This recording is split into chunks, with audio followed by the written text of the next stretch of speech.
talkSPORT Sports Update, powered by the Nissan Van Range. Commercial vehicles that go the distance for your business. Search Nissan Vans or head to your local Nissan Van Centre. Good afternoon, I'm Toby Gillis. Talk about piling the pressure on your next team selections when Liverpool face Aston Villa, then Real Madrid next. They simply have to win after Arne Slot's teenager-laden side lost in the Carabao Cup.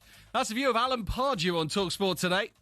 You've got Aston Villa at 8 o'clock, I think, and then it's Tuesday. So a quick turnaround to Real Madrid. Both home games, I mean, they're going to be essential for him, I think. I mean, you know, looking at the feedback he's had after last night and the team that he selected, he's put himself under massive pressure. Slot insists he had to rest the first teamers and wouldn't change it in hindsight, despite the result, their 6th loss in 7. You can hear if the team last night pays off against Villa on Saturday night. It's live here on talkSPORT. I'll be back stronger than before, so says Michelle Adjemang after confirming she has done her ACL playing for England on Tuesday night. It was an off-the-ball incident that did for the Euro 2025 winners super sub, whose season with loan club Brighton is also over. Are we finally going to see Khan Pacquiao? Amir reckons Floyd Mayweather's more interested in YouTube fights than a rematch with the Filipino, and told talkSPORT he wants out of retirement to fight Pacquiao instead. Look, end of the day, I'd like to be in the ring with legends, and obviously I've fought a few in my career, but you know what, Manny Pacquiao, in my opinion, is a friend and he's a great fighter, and I know that it'll be a great fight and very sellable as well, because we both have half decent names, you know. And the inevitable highs to lows of pro sport. Brit Cam Norrie, who beat world number 1 Carlos Alcaraz last time out, has lost in straight sets in the very next round of the Paris Masters tennis to world number 39 Valentin Vachereau. talkSPORT News. A man has appeared in court over a West London knife attack that left 1 dead and 2 seriously injured. And £500 million of energy debt could be wiped out under new plans from the regulator. More from the news team at past. talkSPORT weather with QuickFit. Get a free vehicle safety check at all of our 600 centres nationwide to keep you safe on the road. QuickFit. Drive away happy every time. Rain heading through Northern Ireland and into western areas of Britain by evening, becoming increasingly windy.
This is Paul Hawksbee and Charlie Baker with you through until 4 here on talkSPORT. Where this afternoon? Please tell us, Charlie, what's coming up. Coming up over the next 3 hours. Oh, blimey. Former Liverpool frontman Neil Mellor with his take on Arne Slot apparently being down to the bare bones. Down to the bare bones, Charlie. Come on, mate. Macclesfield manager John, brother of Wayne Rooney, but he loves that. John Rooney's his own man, Paul. He is his own man, but, Head of the FA Cup first round. Yeah. And Matt Lorenzo relives his brush with the infamous Notts County conman who duped Sven and Sol. Yeah, amongst others. QPR legend Don Shanks also tells us why he's running the New York Marathon at 73 this weekend. And former St Helens and England great James Graham previews the second Ashes test taking place on Saturday at Hill Dickinson Stadium. Everton Stadium, not Liverpool Stadium, Australia. All this, plus Tim Vickery brings us the latest from South America. ChatGPT tells us why they're in a vengeful mood. Oh, yeah. And there's another birthday spread after last week's cheating debacle. Tremendous fixture that was. It is 5 minutes past 1. Good afternoon, everyone. Good afternoon, Charlie. I think we do have a little special guest popping in to see us in around 5 minutes' time. Very good. Before that, though, how are you? Very good. Just been to Venice for a few days, Paul. Nice. You ever been? I've been to Venice a couple of times. Yeah. No cars are there. No cars knocking about. Just all the gondolas. Yeah, did you get the gondola? It's not cheap, is it? It's not cheap. None of it's cheap, is it, Paul? But you got to do it. You can't be there. Oh, we won't do that. You're I should say to the kids, we're not doing that. Don't look at that.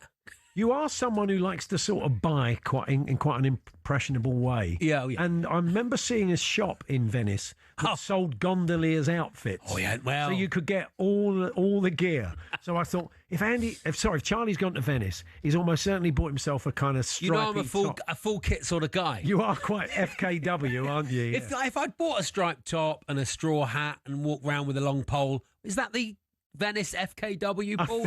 It probably is. Can you? Well, without going into detail, that's quite good. If you walk around Spain dressed as a bullfighter. Did you ever go full kit but not in a football? Did you ever go full kit but not in a football environment?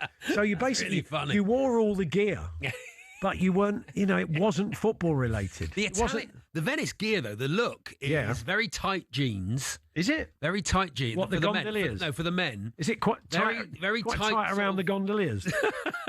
Very tight, sort of snow washy jeans. Yeah. Like a bright trainer. Like a trainer like I've never seen the name of the trainer ever before. Yeah. Like quite a bright colour. A very shiny puffer jacket. Right. And then some sort of expensive sunglasses. That was the look of all the guys. Did they have all the chat? Did they have all the chat? Ah, the gondoliers. I got my wife with me and her best friend. And your daughter? I may as well. What am I? Chopped liver? Just invisible. There was no compliments heading your way, was there? I started singing as well at one point on the gondolier. No, I bet that doesn't go down well. My daughter. Just furious. She's of that age where... She was just like... Even the gondolier said, what a beautiful voice. What did you sing? No, don't say just one cornetto. I was tempted. Okay. Well, what are the words you know for just one cornetto, Paul? Just one cornetto, give it to me. Delicious ice cream from Italy. Oh, well, we used to sing Not Flipping Lightly Their 50p. Okay. That was our... Which was a Paul's win in Newton Abbott, wasn't it? Well, I tell you what, Newton Abbott, you'd buy half of Newton with that. I sang an Italian song that I know, Paul. It's called in the Italian. In the Italian, which is the only Italian I knew. Do you want to give us a quick burst? Not really, no. Okay, I can if you like, but well, I don't like showing off. What's the song called? It goes C'è una canzone d'amor e la primavera del cuore. It's lovely. Where's it come from? I don't know what I'm saying. I might be going. Oh yeah, they march tonight. Yeah, you could be singing an ode to Plymouth Argyle, and you wouldn't even know it, would you? So exactly. What's that song from? I don't know what it is, but it's a song called "You Set Me." E mi fai bruciare. You set me on fire. I mean, he's gonna say you've got a beautiful voice because he wants a tip, doesn't he? He got the tip. Yeah. He got the tip. What's the going rate for a gondola? Then? Oh, it's 90 in the day, Paul. €90. 90 in the day. 110 at night. But it is pretty at night. How far do they take you? To half an hour. Half an hour. Just rounded. 15 just round up, the corner, mate. 15 up, 15 back. Never guess what I had in this gondola the other day. Yes. Do you mind if I drop you here, mate? Because it gets really snarled up. Never so good. They never crash, Paul. Yeah. You're watching it going, I'd be terrible. Only language I understand, Governor. Do you mind if I drop you here?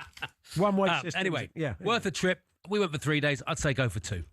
Yep. Just one of those sorts of, you've seen it. I've seen it now. Yeah. I've seen the canals now. I've had an Aperol Spritz. It's a good place, isn't it? Had a lot of those. Trouble is, I find if you've ever seen And Don't Look Now, the Donald Sutherland, Julie Christie film, you're on tenterhooks when you're walking around at night, aren't you? Right. Anybody in some that sort of red mat. Any kids in a red top, oh my God, frighten your life. It frightens the life out. The FC Venecia FC. Oh, you went in the club shop? Club shop was there. Very posh club shop, Paul. Yeah. But they only sold 4 things. They sold like an away top. Yeah. A cup. Right. Drinking cup. Yeah. And a pencil case. You subsequently found out the following day why they were a bit low on stock. Yeah, because they were playing that night. Yeah. And an away fan had turned up, apparently robbed the shop. Oh, no. There we are. Anyway. Not of stock, of Not cash. of stock, of cash, yeah, but there we are. Anyway. Lovely time, get there. Did you ever go full kit, but it wasn't nice. in a football environment? Let us know. Talksport.com, text 1889, tweet TSH and J. Well, you'll be aware, of course, we're heading for Remembrance Sunday, and the Poppy Appeal, I think, was launched last week. But today's a big day because if you've been out and about today, if you live in a city, anywhere in the UK, you've been out and about today, you would have seen servicemen and women selling poppies. Yes. Because the big launch, that's true of London as well. And what I didn't realise, they do some kind of corporate visits to sort of big office blocks, again, around the country, selling poppies, raising awareness. And we saw a number of service people wandering past. We said, we should get one on. Definitely, always. Lieutenant Commander Phil Fordham of the Royal Navy joins us now. Phil, good to see you. Phil. Good afternoon, Paul. Good afternoon, Charlie. Thank you very much for having me on board. It is a great pleasure. Welcome. On board's nice, isn't it, Paul? Yeah, Welcome. I feel like we should have piped you aboard. So, it's a fantastic thing. It's and it's great to see everybody out and about today. A lot of people from all the services today out there selling poppies. So is this something you do every year? Or? Yeah, it's great. We do it, certainly myself, I do it every year that I can. Obviously, a lot of us serving are deployed, so we can't always be here every year. But whenever we can, it's such a fantastic day. We're so welcomed by the people in London, seeing people supporting the Royal British Legion Poppy Appeal, putting money in buckets, dropping their contactless cards on the machines, and just seeing poppies out and about, people showing their support to the armed forces, and knowing that the Royal British Legion will be there for people if they ever do need that support. It really means a lot to us, to everyone that's serving. Have you seen the great work that the Legion do and help ex-service people? Absolutely. Everybody knows somebody who's been injured or suffered some sort of mental health distress that they've had some support for, and the British Legion are there, and they're not just waiting for people to come to them. They're often in the bases offering their service, and that's what really breaks the boundaries down. It means that they're really there to help us, and it means a lot. And these days are big. One of your colleagues was telling me that an awful lot of poppy sales happen today. And I mean, look, we see people selling poppies, but there is something about someone in uniform who's been there and done it and is a kind of a living example of what it all means that I think gets people maybe reaching a little bit deeper into their pockets. That's what we hope, and there's a good few thousand from all the services across London, supported by people from the corporations who give their time up today as well. And every year we hope to beat the previous year. And I believe the last 2 years, just on this one day alone, for the Royal British Legion Poppy Appeal, we've managed to raise over £1 million. That's amazing. That's fantastic. It's vital work, isn't it? Because I don't feel I have friends who have been in the services, and I feel like the mental health support that is given not by the British Legion is not quite strong enough, is not quite enough, and so the charity really does a great job. The charities make a difference. The services are getting better. Yeah. The support is always there. It's just sometimes it's whether or not people know where to ask for the support, and like I say, the fact that the British Legion will reach out makes that bit of difference. How long have you been in the Royal Navy? I've been serving for just over 15 years. Wow. You seem very young to be a lieutenant commander, Phil. You're quite youthful. I think a lot of my contemporaries that I joined up with would completely disagree with me. Thank you very much for saying it. Don't look like much sea air there, Paul. Well, you're a career sailor. Did you go in as kind of officer trainee? Yeah, I joined up at 20 years old. Yeah. In the absence of my A-levels results allowing me to really do anything else. And you know what? The Navy picked me up. They gave me on-the-job training. I'm not much of an academic, so it worked really well for me.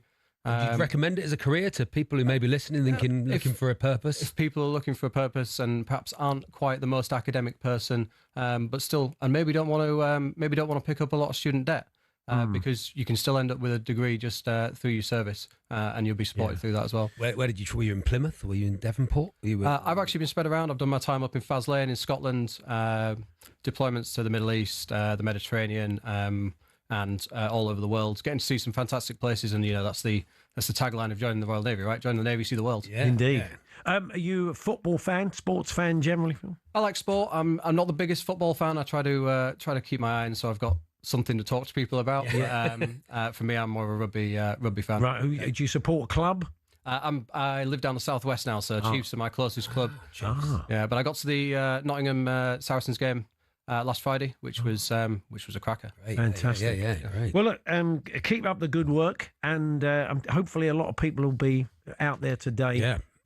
buying poppies. Don't just wear the poppy you had on last year. No. Get another poppy, for goodness sake. That's right. Yeah, I don't think people do that. People do, Paul. It's like they drive around with comic relief noses on the front of their car still. That finished in 1998. I'm all for putting the year on the poppy. I am as well. To have a very close look at people's poppies and shame them into buying a new one.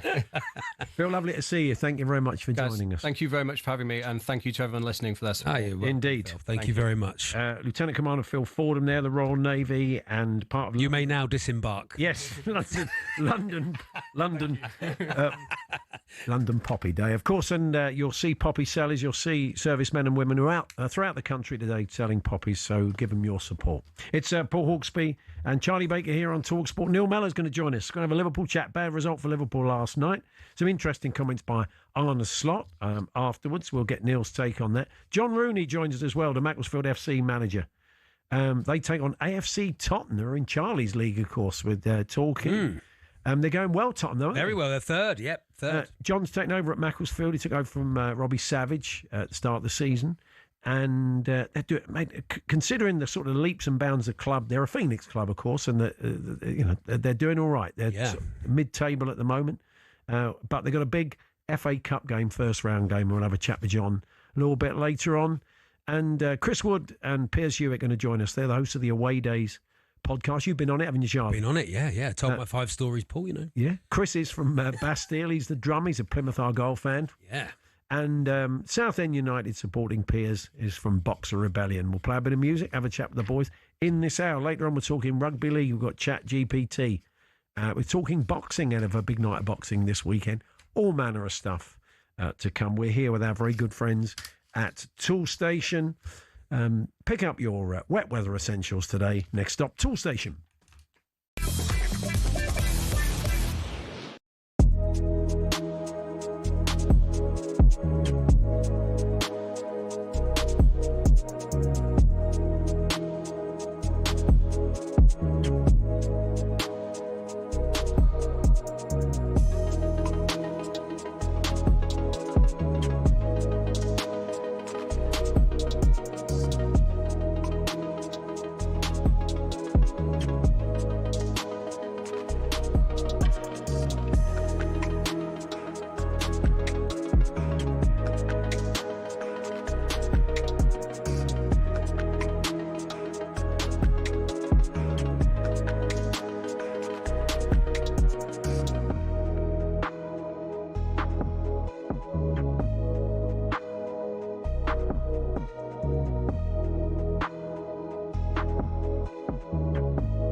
Good afternoon, Paul Hawksbee, Charlie Baker here on talkSPORT. Liverpool beaten last night by Palace. Arne Slot spoke to the media after the game, and he talked about the fact he rested so many players for the match.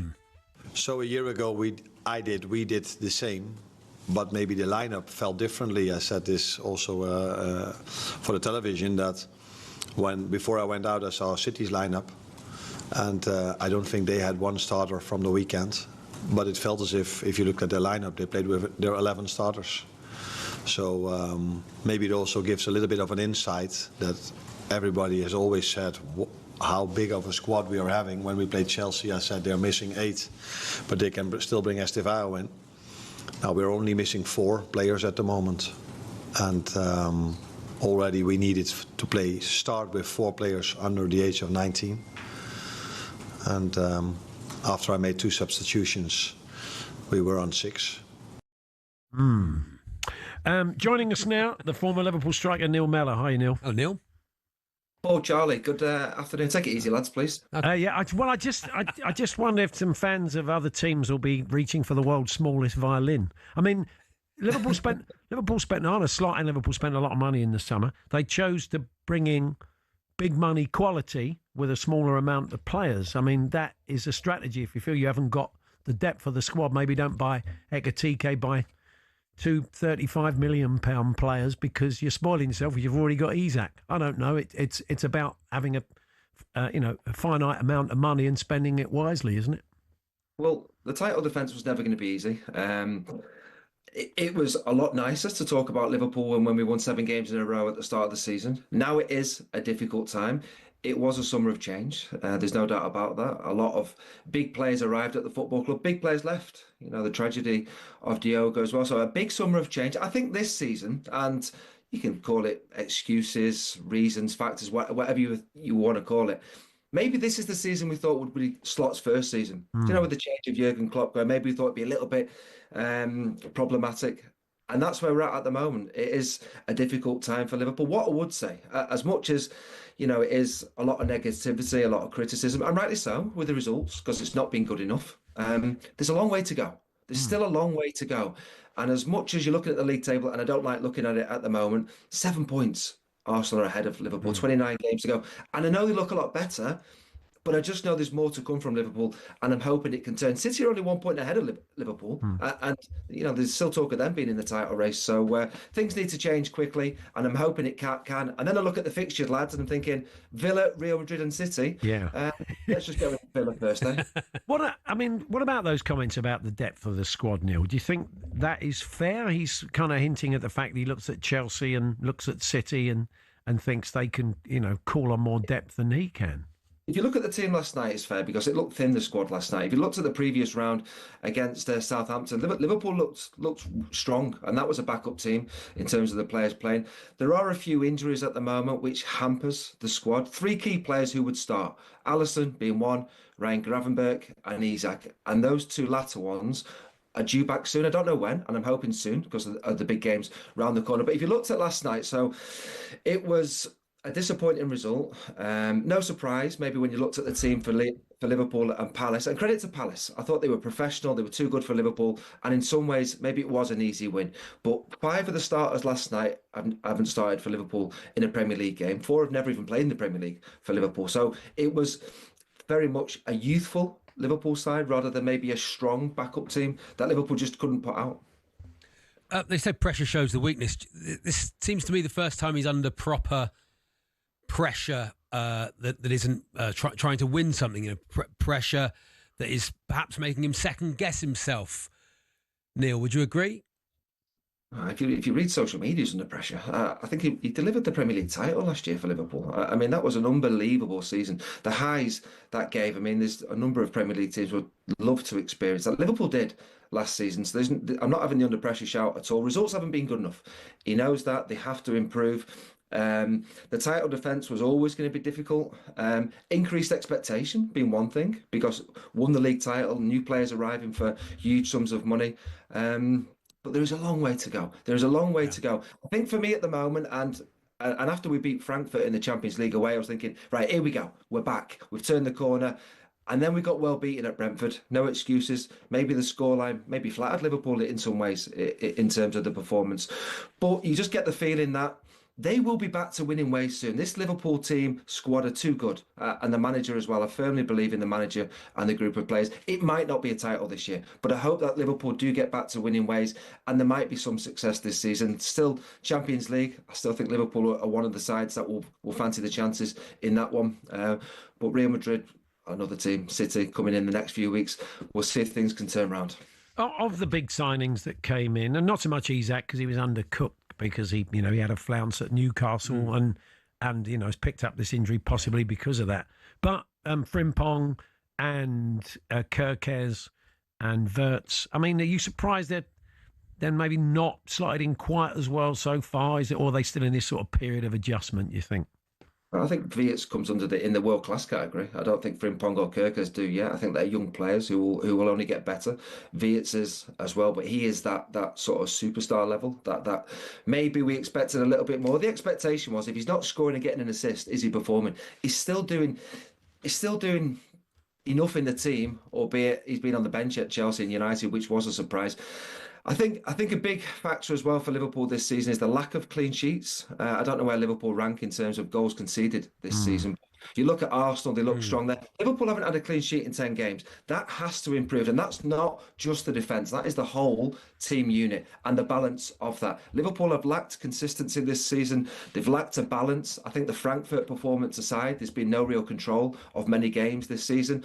But it's a challenge, and the manager has to find the solutions with the group of players that he has. That's a good shout, actually. I think that Alisson not being in goal is... Yeah, and not getting Gay, I think. Which is a shame because Ahmedvili, they seemed to think that he was going to be fighting for the number one spot, wasn't he? But he's not quite stepped up yet, has he? Again, he's not played a lot of football. No. I think he is a good keeper. I think he is a great backup for you. But you feel, just finally, Neil, do you think not getting Gay was a blow to the manager? He probably would have been banking on that. He wanted him. Liverpool wanted him. It didn't happen. I think the clean sheets is an issue for Liverpool, whether you can just point at the defence or not. Gay's a top defender, a top professional as well, and credit to him for sticking at Palace to see the season out. Liverpool will be back. I think that's the message. Liverpool will get going again, and there's a long way to go. Lads, I'm trying to stay positive. I can tell. You're doing a good job, Neil. You protest too much. It's tough. It's tough. Villa at home next. I tell you what, Anfield will be bouncing. That's one thing. The fans will get behind the lads at the weekend, and that could be a factor. That could be a big factor. Anfield will be rocking. So let's talk Monday, after a win. Hope. Sure. No, you've got too many good players. Not for you. I mean, once these players are going to get their feet under the table, some of the new side, I don't doubt you'll have a very good second half of the season, possibly with Mark Gay in defence. Yeah. Cheers, Neil. Thanks very much. Neil. All the best. Cheers, lads. Bye. Neil Mellor there, the former Liverpool striker. We bring you Liverpool's next game at Anfield. Saturday night, 8 o'clock. They take on Aston Villa. We bring you that exclusively live. And that's 8 o'clock Saturday evening. Paul Hawksbee and Charlie Baker here on talkSPORT. Did you ever go full kit without it being football? We asked the question. Charlie was going to go wandering around Venice dressed as a gondolier. So that's full kit, but it's not football. What have we got, Charlie? Tim from Chesterfield, he has the ultimate full kit, and he sent a photo as well. He has. Maybe we'll try and put it out there. I have Austrian heritage. Yeah, keep that quiet. And in the early 80s, my parents dressed me in full lederhosen. Marvellous. Whenever we went to Austria. Look at Phil. Walking around, there he is. There he is. The full knee-length socks, the hat. I went full kit as Pinocchio for a Disney-themed party. They didn't put their name on there. Barged into the room trying to make a big entrance. Everyone there was in suits and evening gowns. Wrong party, wrong venue. Oh, no good at all. Really? There we are. And I once went full kit with Matt in Tamworth. Yeah. Full kit as a Spartan soldier. Yeah. Have the tunic and the sandals. Where did you walk around? Even a replica Spartan helmet. Was that just fancy dress, or was that full kit? Where was that, Matt? Let us know. I still have it on display to this day, says Matt. He's wandering around Tamworth dressed as a Spartan. Walking up to people saying, "Here, remember the Spartan." Oh, it's Tamworth Spartan bloke. That's Matt. Yeah. That's right. Yeah. Just that mad bloke who dressed as a Spartan. Anyway, John Rooney going to join us for a chat. Macclesfield FC manager ahead of the return of the FA Cup. FA Cup first round proper this weekend. They take on AFC Tottenham of the National League South. John joins us for a chat next.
For every good signing a club makes, there's bound to be a few that don't work out.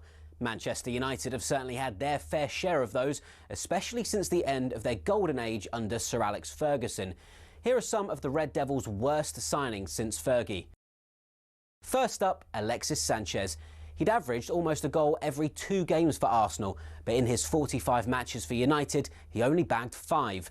Next up, Radamel Falcao, dubbed El Tigre, or the Tiger. But at Old Trafford, he was a little more pussycat, to be honest. All the Colombian managed in 29 games was 4 goals. Moving on, things couldn't have gone worse for Jadon Sancho at United, with just 12 goals in 83 games. And it all ended after that very public spat with then-manager Erik ten Hag. Next, Ten Hag probably thought he was wise in sticking to what he knew when he brought in Antony from former club Ajax. But the £86 million Brazilian has really not been able to hack it in the Prem. The curse of the famous number 7 shirt has also had its share of victims. As well as the aforementioned Sanchez, Memphis Depay found he couldn't follow in the footsteps of Ronaldo, Cantona, Beckham and Best. He netted just 7 in 53 appearances. And those are just a few examples. To be honest, the list could go on and on. Unfortunately, that's probably why Man United haven't won the title for over a decade, and why it might take a few more years before they're in contention again.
Hawksbee, Charlie Baker here on talkSPORT. Charlie, it's a weird story that I read the other day involving... I read it as it stands. This was in the Times. Oh, that's not... A 60-year-old woman charged with embezzling 18.3 million kroner, brackets, £1.5 million, from a local authority in Stockholm, has said she was the victim of a romance scammer pretending to be some Mick Jagger. Oh.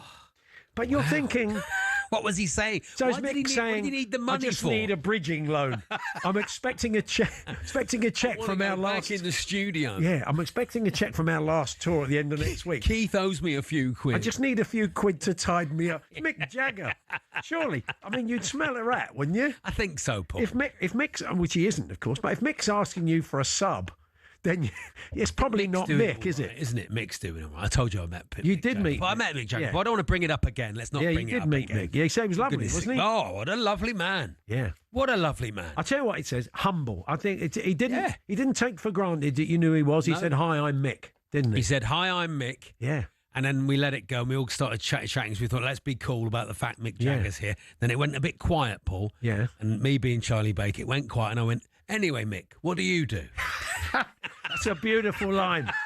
It was high risk. Very high risk. There was a moment of silence where my wife sort of looked daggers at you. And then there was laughter. And what did Mick say? Mick said, "Oh, me and Tommy and just a couple of showgirls." Yeah, it was with Sir Tom Stoppard. Tom Stoppard, yeah. The circles you mix. I know, Paul. That's going to Venice, meeting Mick Jagger, all these things. Oh, the things you do, Charlie, eh? What about that? David Marshall's been in touch. Oh, yeah. Oh, no, he hasn't. Jill's been in touch. Oh, okay. I just read David's text and decided not to read it. Okay. Jill's been in touch. Hi, Paul. And Charlie, a group of 5 of us were going to a fancy dress party. It's not quite full kit, is it? No. What we're after, Paul, but we're getting into the realms of fancy dress. Okay. But we'll take it. Got a lift off a friend who had a white van. We all piled in the back. Got pulled over by the police.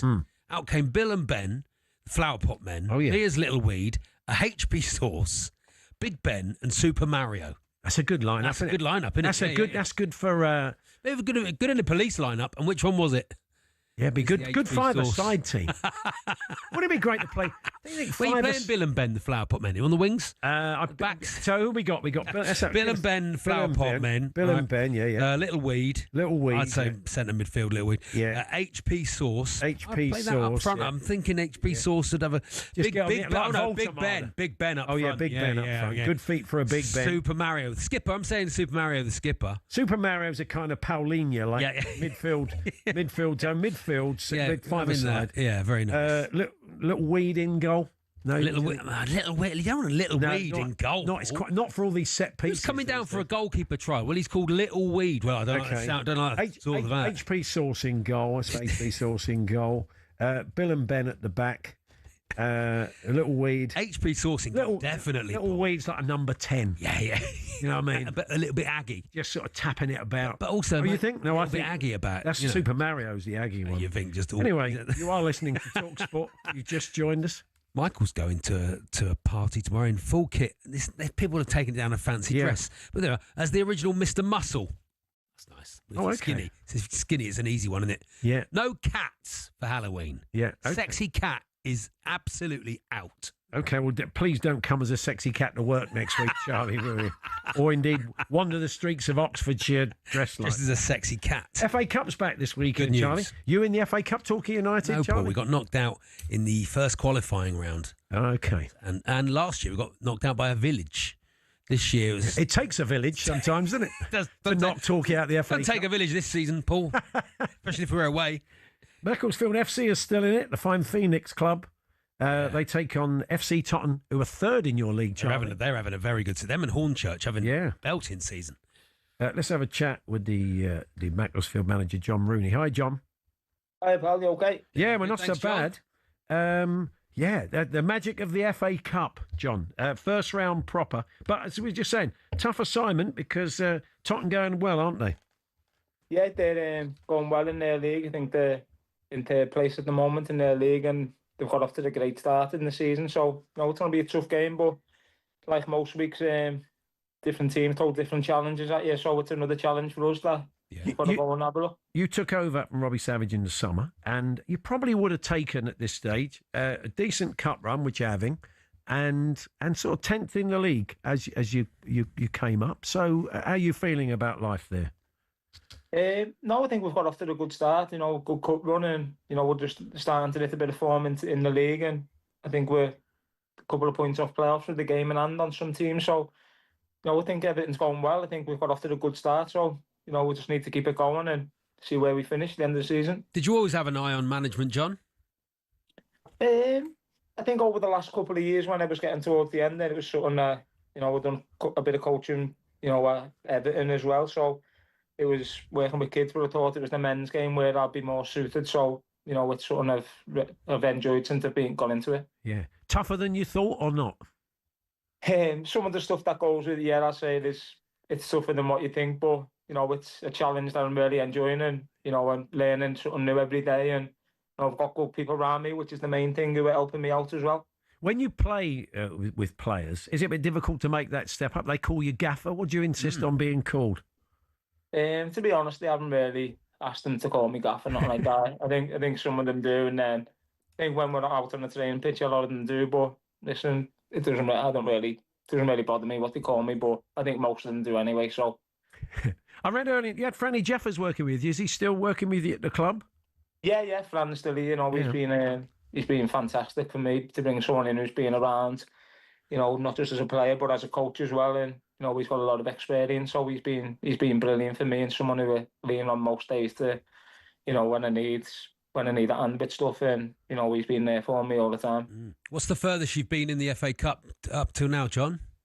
I think as a player, I think it was the fourth round with I think we played West Ham at Stockport, and then I played Everton when I was here as a player at Macclesfield. I think that was the third round. I think it might have been third. I think it was the fifth round. It might have been. So I think the fifth round, I'd probably say. This is a club that means a lot to you. You've had a long association with Macclesfield, haven't you, in various guises? Yeah, I started my career. I was here as a youth team player, and then made my first team debut here when I was 17, and played quite a lot of games in League Two at a young age, and so it's I've been here. This is where I started my footballing journey, and as a player, where I finished this. So to get my first manager job here at Macclesfield means a lot. Yeah, if you can get to that third round, then it for Macclesfield and other non-league teams, even lower league teams, it can change the next 5 years of the club, can't it, John? Yeah, that's what I've just been saying before. In something else I was doing, I said if you can put a good cup run together, I think we've seen what it done a couple of years ago for Madrid when they played Tottenham at their ground. Yeah. But I think if you put a good run together, it can really change a football club, especially in the lower league levels. Like your brother Wayne, you started out the Everton Academy, so I would imagine a little trip to Hill Dickinson in the third round wouldn't be so bad, would it?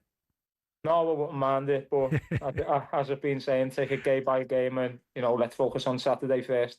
Yeah. Do you have a chat with Wayne now and again? Pick his brains. He's been there in the muck and bullets of management, hasn't he? Yeah, I spoke to him a couple of weeks ago over a few things, and he basically when I first got, he just said go and enjoy it. It's tough, it's stingy, but listen, it's different levels, as I've spoken about before. It's different levels. So when he was man, he managed abroad and in the Championship, so it's different levels. So I think for him to understand some of the places we go and play away games and stuff like that, it's a total different game some weeks. So it you can speak about different things, but eventually you've got to know these levels as well. He's doing a bit of telly in his podcast. Do you think he wants back in? Do you think he'd like to get back into the dugout like you? I'm not sure. That's something you'd have to ask him himself. But I know he loves football, but I don't know what his next role is, what it's going to be. But he's obviously just enjoying time with his family and stuff like that. So who knows? Will you play any differently on Saturday, John? Against Tottenham, will you take the league style into the cup, or will you sort of think, here we go, get one go at it and really go at them? How is that big secret? No, I think we'll just take it like we have done every game this year. It's we're going to be ourselves, and I think if we be the best version of ourselves, I think we can comfortably go and win the game. But that's if we're at our best, and Tottenham who are going really well in the league, I think it's one of them where we will have to be our best to go and get something off them. Sure. Okay, John, all the best. Thanks, John. Thanks very much for joining us. Thank you very much. There we are. John Rooney there, the Macclesfield FC manager. They take on Tottenham at the weekend. Yeah. Good luck to them. Good luck to them. I mean, have you ever been to Macclesfield, Paul? It's a very nice place. I have. It's a very nice place. Very nice place. I've been through it. I may have been through it, but I didn't. I mean, it's not that I should have stopped. Been there for an away game. Well, I don't know. Oh yeah, okay. I don't know if they're still in the same. I wonder if they're still in the same ground. I think I went on a date once to Macclesfield. You went on a date? Yeah, I'm talking long time ago, Paul.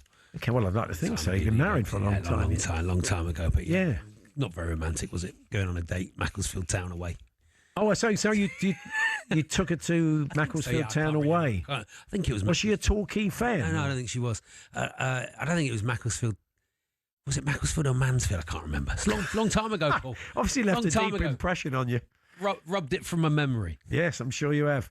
Chris Wood and Piers Hewitt popping in to see us from the Away Days podcast of Bastille and Boxer Rebellion, Plymouth Argyle and Southend fans. And Charlie's been on the podcast. Oh, yes. They'll be reliving some of his highlights of that. It's an away day. Yes, that's right. Gear up for those darker nights with electrical and lighting offers. Next stop, Toolstation.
H&B versus ChatGPT.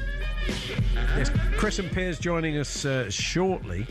Before that, though, we are going to squeeze in H&B versus ChatGPT. Yeah, That's lovely. the point of the show where myself and Charlie take on the knower of all things, ChatGPT, in a predictive game, and to see if we can out-predict them football-wise.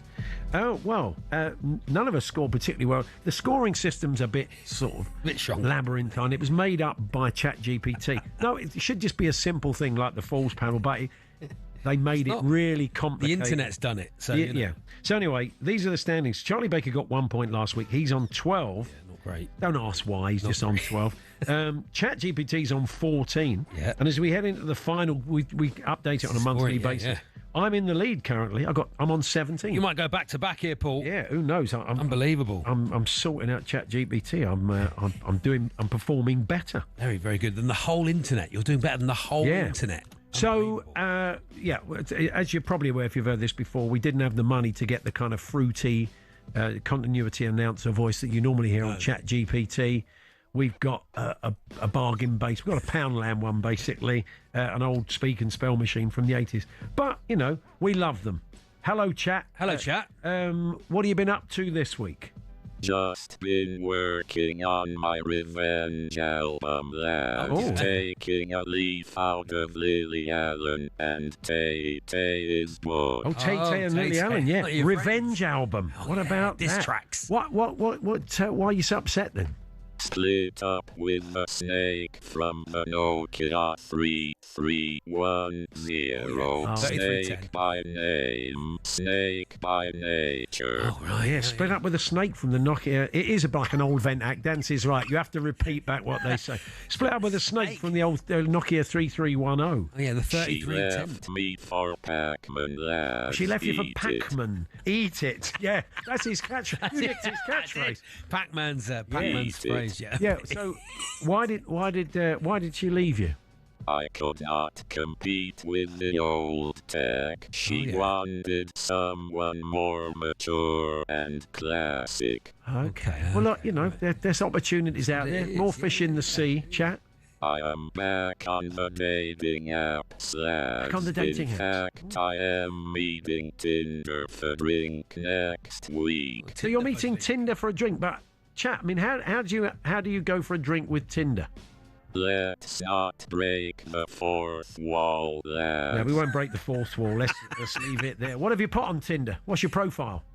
Own teeth, own hair. Oh, lovely. That's a start, isn't it? Own teeth, own hair. Yeah. Okay, well, look, good luck, Chat. Good luck with it. We wish you love. We wish you love, Chat. We're really rooting for you. Has Jed Spence done his boots up yet, Paul? Oh, yeah, cheers, a 5-year-old can do that in a couple of minutes. Yeah, right. Jed, it took Jed a while to do his laces up. It's not easy to get the loops. Didn't get back, though, did he? He didn't get back. He's still a young lad. He hasn't got the loops. VAR for boots. Yeah. That's good. Yeah.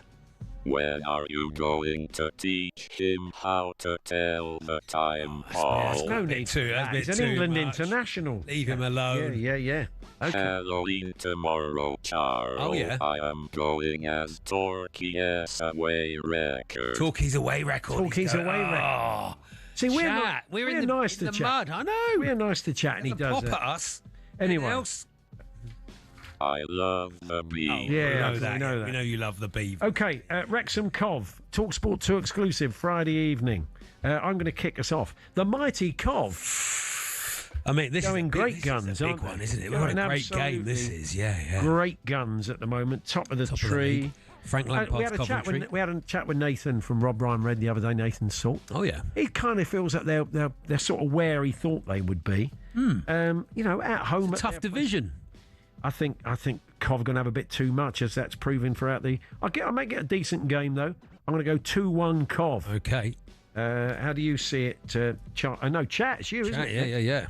Coventry are in excellent form. Wrexham are resilient at home. Football is unpredictable. Wrexham 1, Coventry 2. Agreeing with the same. I'm going to go 2-2. Really? 2-2. Okay. So I mean, I am bottom of the league, Paul, so I've got to find something from somewhere. Okay.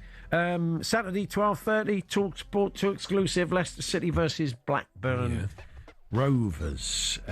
Beaten last time out by Millwall were Leicester. Blackburn are sort of going through it a little bit at the moment.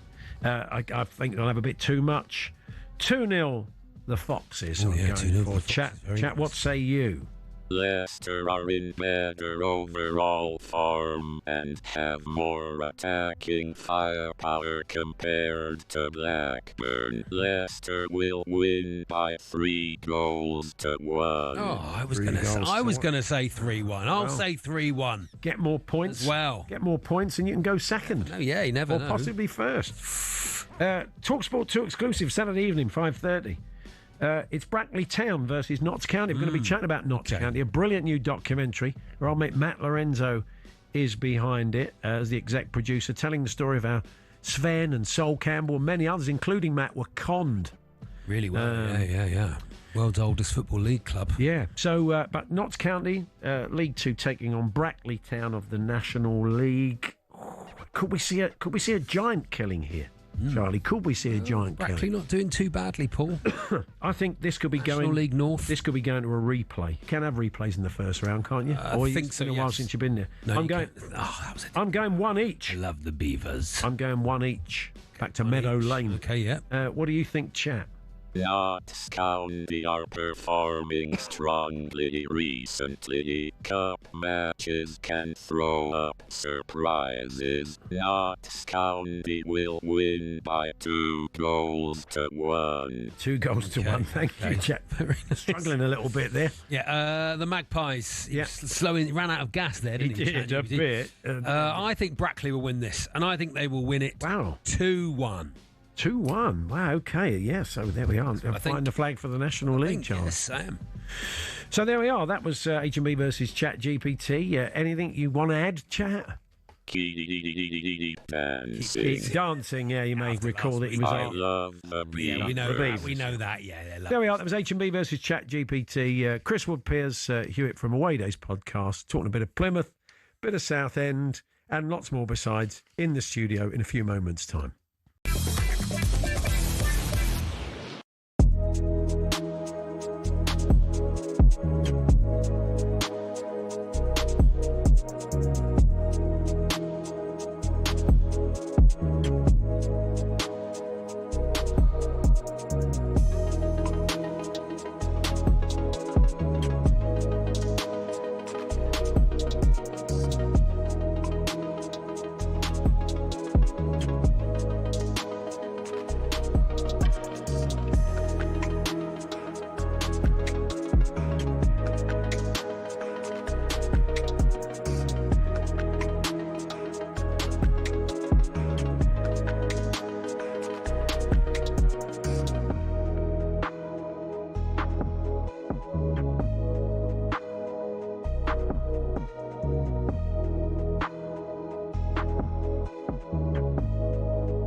Later on in the show, talking a bit of rugby league. We've got the second Ashes test between England and Australia, obviously.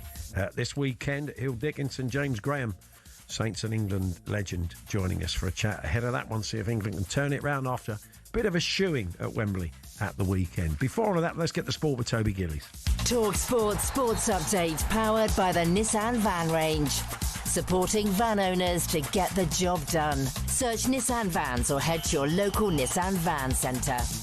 Thanks, Paul. Good afternoon. Some balance today in the Arne Slot debate, with many saying he's piled pressure onto himself with his teenage Leighton team selection for Liverpool in the Carabao Cup last night. But a former striker for the club, Neil Mellor, has taken to the talkSPORT airways to insist the Dutchman will get it right soon, and trophies are still a big possibility this season too. Soon, this Liverpool team squad are too good, and the manager as well. I firmly believe in the manager and the group of players. It might not be a title this year, but I hope that Liverpool do get back to winning ways, and there might be some success this season. Still, Champions League, I still think Liverpool are one of the sides that will fancy the chances. Find out if they turn things around against Villa in the Premier League on Saturday night, live on talkSPORT. Now, is Enzo Maresca letting Chelsea's stars go feral? Liam Delap's dismissal last night means 5 players have been sent off in their last 9 games, although Maresca himself can also be added to that list. talkSPORT's ex-England striker Gabby Agbonlahor says the Italian must get tough on discipline, even if some of the Reds haven't been that bad. Sanchez won against Man United. He's trying to do what's natural to him, to come out and try and stop the Mbuma running through. But some of them, I'm just like... Some of them are so I'd be like, stupid. if I was the manager, I'd be like, yeah, maybe that one not, but you, 2 weeks' wages. Big blow for Brighton and England, with Michelle Adjemang out for the season with an ACL picked up against Australia on Tuesday. She says she'll come back stronger. And 38-year-old Amir Khan has confirmed to talkSPORT he does want to come out of retirement and fight Manny Pacquiao. He's currently trying to organise a rematch, though, with Floyd Mayweather. There's more live boxing coming up with us on Saturday night when Joshua Buatsi, Zach Parker is live on talkSPORT 2 with a WBO International Light Heavyweight title on the line. talkSPORT News. A helicopter has crashed in a field near Doncaster, and Richard Branson says he's ready to shake up train services to the continent. More from the news team at past. talkSPORT weather with QuickFit. With expert technicians in all our centres across the country, we'll keep your car's inbuilt safety tech in top condition this winter. Book today at quickfit.com. Rain heading through Northern Ireland and into western areas of Britain by evening, becoming increasingly windy.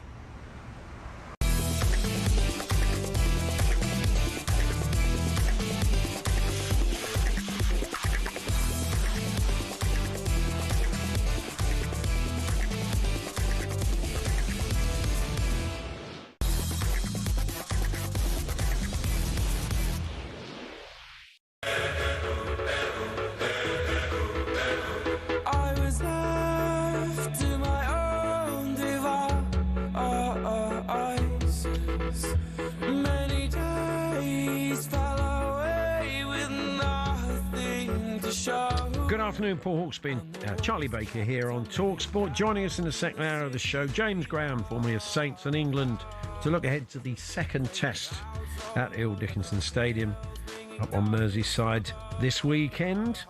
Don Shanks running the New York Marathon in memory of an old friend. 73 years young. Yeah, that is not impressive. bad, not bad at all, Paul. And we'll have a birthday spread for you later on. But Waste now, of half an hour. joining us in the studio from the Away Days podcast, it is Bastille's very own Chris Wood, Piers Hewitt from Boxer Rebellion, and Charlie, you have been a guest on the Boys podcast. It's an excellent podcast. They're Good lovely. afternoon. They're lovely lads, and Thank they've you, come mate. in. It's very, very good, and they film bits of you and they put it all over the internet, Paul, as well. Wow. People can Give you a bit of profile. Oh yeah, Which is Tell you handy. what, numbers have gone through Yeah. the roof. Absolutely. They know their football, Paul, and that's good, isn't it? So, boys, tell us a bit about the podcast, Piers. We've been doing it about a year, I suppose. give or take. A few legends on there, and Charlie. And really got to the bottom of the barrel. Yeah, that's it. Yeah, well, we got through all our initial names, and then we thought Start with a long list of top names and just work your way down. we just I love football, but I don't love all the glossy football. I don't love the VAR element, all the Premier League. I love all the awful football, to be honest. So If somebody came into Southend though and like pumped, 15 billion. 15 billion. Wow. Okay. And like the world was your Roots Hall suddenly was 60,000 seater and all that. I mean, would you feel differently about it, or would you feel like something was missing? I'd feel obliged to go. just to see what the pies are like. Well, I think the food and drink offering would surely improve. Yeah. And my toilets would improve as well. Oh, okay, yeah. Plymouth, then. I'm surprised Charlie did your podcast. We're doing this, are we? We're doing it. Okay, let's do it. Come on, Not having a great season, Plymouth, are they? They were, and then it sort of dropped off a bit, isn't it? The dreaded vote of confidence. Cleverly's he's had the vote of confidence. He's under pressure, Paul. Tom Cleverly. Yeah. Woody already told me that he didn't want to talk about this, but you forced it on him now. First question. Talking sport on talkSPORT, yeah. Who'd have thunk it? We've been a bit unfortunate with injuries. We couldn't name a full bench the other night. It's a very young team, experienced last season after Wayne Rooney helped us qualify for League One. Cheers, Wayne. We just had his brother on. You just had his brother on earlier on. Yeah, we weren't speaking. It's fine. Okay, fine. It's been an adjustment. Lost a lot of big hitters, but we've got some good players. I'm always glass half full. Obviously, at the minute, we got clubs like Sheffield Wednesday in trouble financially. We were in that position not too long ago, as Torquay were, as Southend were. Yeah. I'll take a bit of financial stability for a bit of up and down. I'm just glad to have my club still exist. I think all three of you share that, don't you? I mean, I've been in the rarefied atmosphere of being a Tottenham fan. I can't help it. It's just the way it worked out. But I've not really experienced. I mean, actually, Tottenham in the early 90s did have a little period before Alan Sugar came in when it was looking a bit shaky. But you're just pleased to have your clubs, and I'm not being patronising. No, you're all really up against it, weren't you? Yeah, well, we nearly went out of business last summer. Yeah. It's kind of part of the reason I love the podcast. So we don't have to talk about current football. So we just live in the past and talk about bad and funny anecdotes.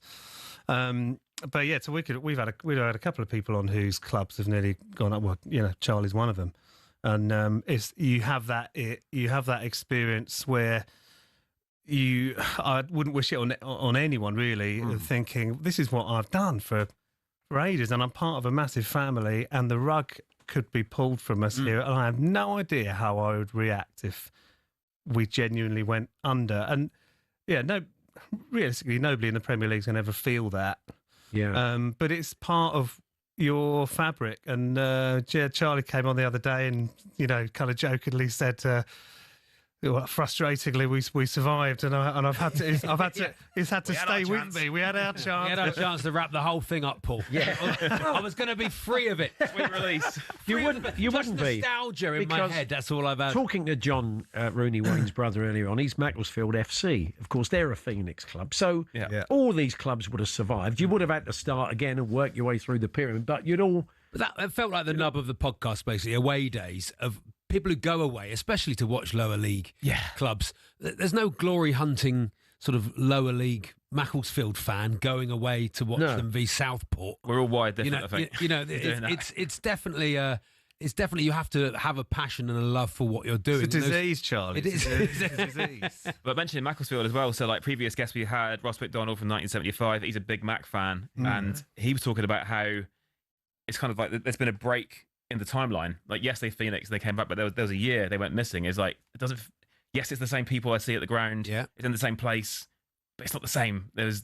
It still counts. I think it still counts because the love's still there, and the through line of the people is still there, and that's what counts. The only people who count, I think, in football clubs is the fans. That's what keeps them going. I think there is. I mean, I've talked a lot about the football family, and you see, I mean, apart from Sheffield United fans, see everything that's gone on at Sheffield Wednesday. And the blessed release of losing 12 points and almost certainly going down to League One. I don't even think Sheffield United fans will feel like that because you just feel like you don't want them to disappear. No, you want them to lose. You want your rival. There's a lot of Sheffield United fans shouting, "Yes, we do" at the radio, screaming it. But you know what football's like. But generally, I think people do care. I mean, it was all going on because we know Terry Alderton a bit, old Palamas, big Southend fan, and so you kind of feel the pain of people who support these clubs and can tell how worried they are. Yeah, and also when you're kind of going through it, we also had that element of, oh man, who is going to take this over? Yeah, I don't know who would want to own a football club, to be honest. No, I don't. Well, we have a 12-strong consortium, which is about as good as it could get. But the trouble you have with some of these clubs is that they are at the whim of one person quite a lot of the time. Yeah. And that club can often mean nowhere near as much to them as it does to all the thousands of people that go. I also, if you're looking at it as a business opportunity, you're really in the wrong business. Yeah. you do not know business at all. You're both in bands, both in successful bands. What's the difference between going on an away day to the football and being on the road, being on tour? Well, there's probably quite a lot of similarities. You know, have a few beers. Like we're in one of those rare jobs where like drinking at work's acceptable, sometimes encouraged. I've never done a gig away in like Morecambe, right? You know, true. Football takes you to a lot more weird and wonderful places than necessarily touring does, and we try and see a little bit more out and about in terms of outside the old football venue than we would do and we can get away with on tour. Yeah, but it's so great being in different places and being with. You don't have a pie out at halfway through the gig, I take it. Halfway through the gig. Yeah, it's just the idea. Just go and have a pie and a cup of tea. How do you think the gig's going? I think we've really got to change it up for the second half. Keep it tight the first 5 minutes. We should bring in half times at gigs. Yeah, well, that would be good, wouldn't it? We did have chucking teacups at us. The venues would like it. Wouldn't make a few quid. We did have a few tours where me and the bassist would go off and the singer and the guitarist would have a little acoustic thing. That's the trouble. We'd go off and have a wee and have a little chat and go, should we even bother going out? You know, as long as it's not a drum solo over this. No one wants that. No one wants a drum solo. No one. 10 minutes. Not even drummers want a drum solo. No way. If I'm at a gig and a drum solo starts, I'm going to the bar. Yeah. Depends who the drummer is, but you know, maybe in company. Yeah, you know. So you got new music, guys, that you're working on, or is coming out soon? We have a new album coming out next year, which we haven't announced yet. Actually, you announcing it now? I mean, well, we've got new tour dates which are going to be announced this week. Great. So great timing. Oh, good. The Boxer Rebellion. I think people would be rather silly to follow our social media accounts of recent days and not think that there'd be a new album coming out. So I don't think anybody's going to get upset. Has it been quite obvious? Is it? Yeah. So so we're going to be announcing things later on this week. Excellent. Good stuff. Absolutely nothing new Bastille stuff I'm allowed to talk about. But we are on tour starting next week. Kicking off in Plymouth, 2 nights residency. Yeah. That's definitely homecoming gig. This is it. Definitely me throwing a temper tantrum. Yeah. just to go in for a bit. But yes. So bastille.com if you want to go and see us on tour. I'll be seeing him in London. Seeing if he can actually do it. Oh yeah, that's true. Yeah. He's all talk. Toby was reading the news, was telling us his 4-year-old daughter when it closes her eyes. Yeah. That point, it's like it's a command. It's like a command. Exactly. Whenever he plays the track. Okay, I will. First chorus, fantastic. Yeah. Well, we're going to play. Lovely. We're going to play a bit of Boxer Rebellion. Just remind me of the song, Sean. Diamonds. We're going to play. Classic. The podcast, then we can find it wherever we find our Away Days podcast. Away Days with Woody and Piers. Yeah. Charlie worth a listen, would you say? Charlie, I'm going to be honest with you, he was fantastic. Oh, okay. You know, comfortably top. A rare good day then. A rare good day. Fantastic. The 5 stories you heard on other podcasts. Oh, yeah. Perhaps. Charlie's 5 really stories. perfected them by now. Number 3. You want to pass the announcement. Number 3. Story number 2. We're in the Alsatian. I've never talked about pasties so much. Or Babbacombe Model Village. Welcome to my world. Thank you, Chris. Thank you, Piers. Thank you very much. Cheers, boys. Thank you very much. There we are, the Away Days podcast, wherever you get your podcasts.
It's the first one after I lost to Smith. Boazzi!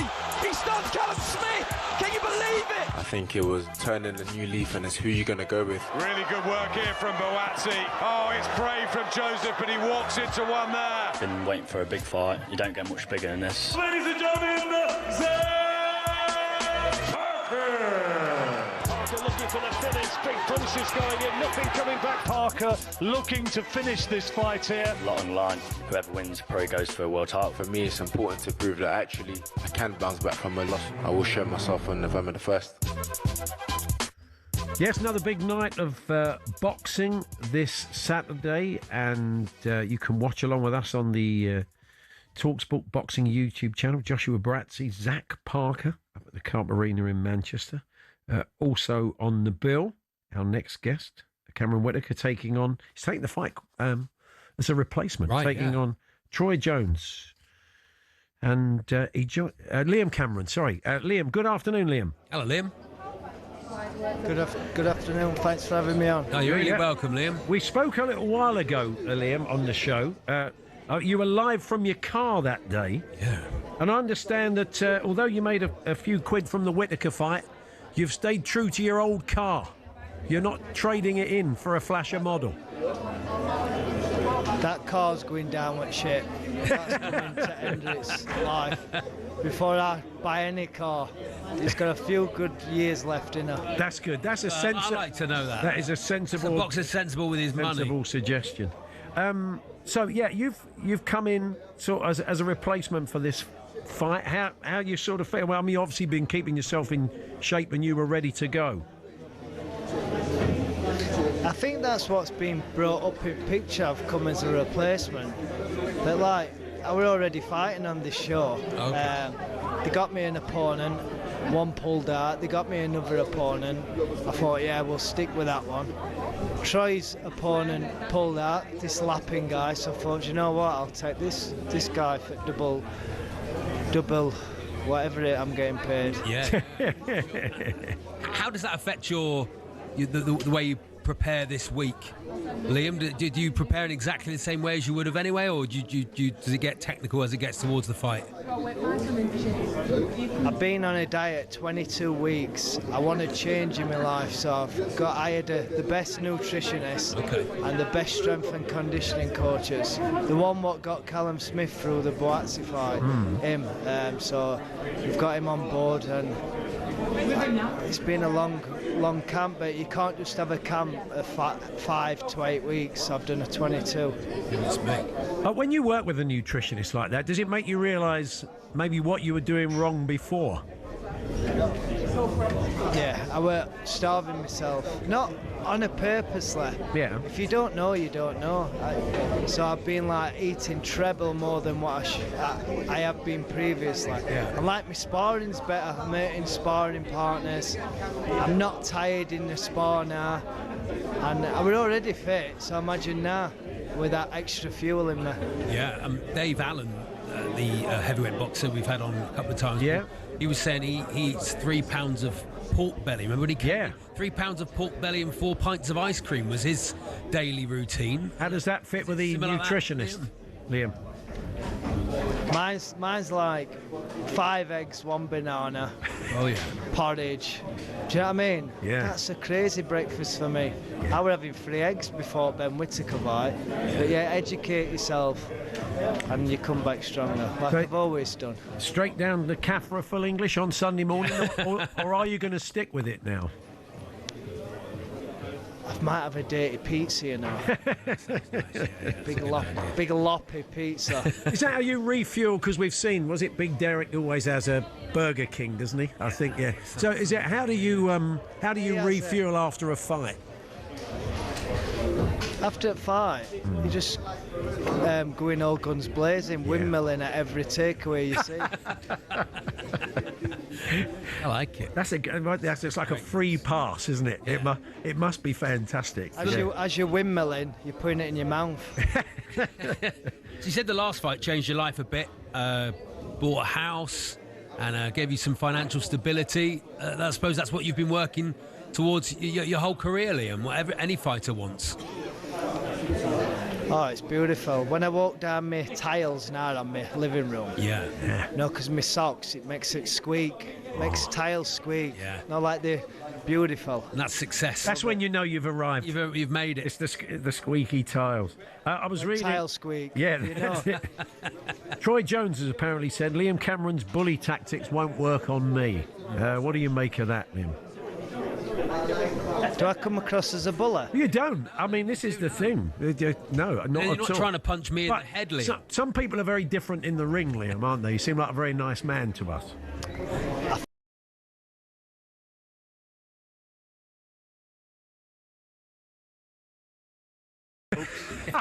Yeah, you did take his dinner money that time, though. Remember? Yeah, that's it. Yeah, of course not. Yeah. So, have you been watching many of his fights? Are you kind of up to speed with him? No, because the last Ben fight was like a big circus, and it gave me PTSD to never, ever watch an opponent again. Or I don't even like doing interviews, but I respect talkSPORT. I was saying to these guys, I thought everyone were going to drop me after the loss, and you've done interviews with me. Yeah. You're asking me for an interview, and I appreciate that. Well, I think your first fight with it could caught the imagination because of the nature of what went on. The pair of you were kind of out of the ring. It was quite an unusual thing to see in the world of boxing. So you feel second fight you sort of overanalyzed it a bit too much. Yeah, I got built into this kid what we're going to stop Ben Whittaker. Yeah. And I didn't look after, I didn't put my hands up, I just charged at him with no care of defence, and I got tagged, and I were absolutely gutted. Well, we wish you well at the weekend, Liam. Good to talk to you again. I wish the takeaways of it's on Sunday morning. All the prepare for a phone call from all the. Wish them well. Yeah, that's right. So get yourselves down, all those delivery drivers. Thank you very much. Cheers, Liam. All the best. Thanks very much.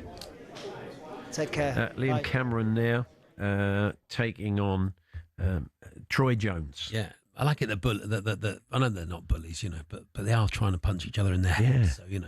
So bully boy tactics. So often when you talk to boxers at this stage, like a couple of days out, they've kind of got the game face on. And the times you've spoken to boxers who are a bit like Liam was there, having a bit of a laugh and, quite relaxed. Yeah. But then you catch them in the build-up to a fight and they're like different people. You thought, well, he was wet. And I can't remember who the boxer was. We had a boxer on the show, was just, very funny and lively. Spoke to him a couple of days before the fight and it was like a different conversation. And I said that to him. They said, game at that stage, you're changing. Exactly, yeah. But not Liam. He was great fun. No, it was great fun. It's great fun. Good luck to him.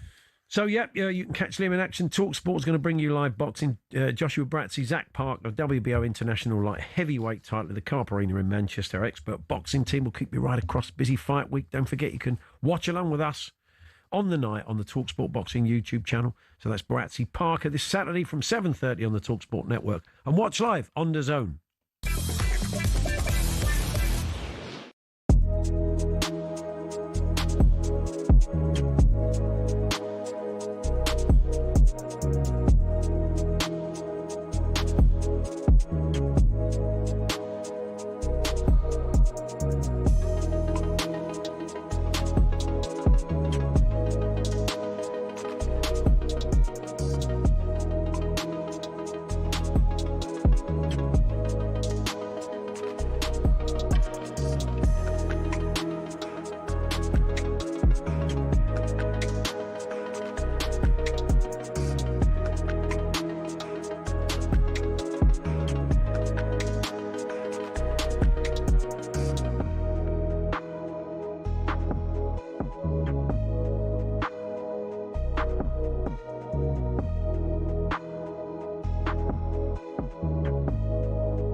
It's not often you associate fan power with Chelsea Football Club, but one of the shining examples of it lies with a group called the Chelsea Pitch Owners.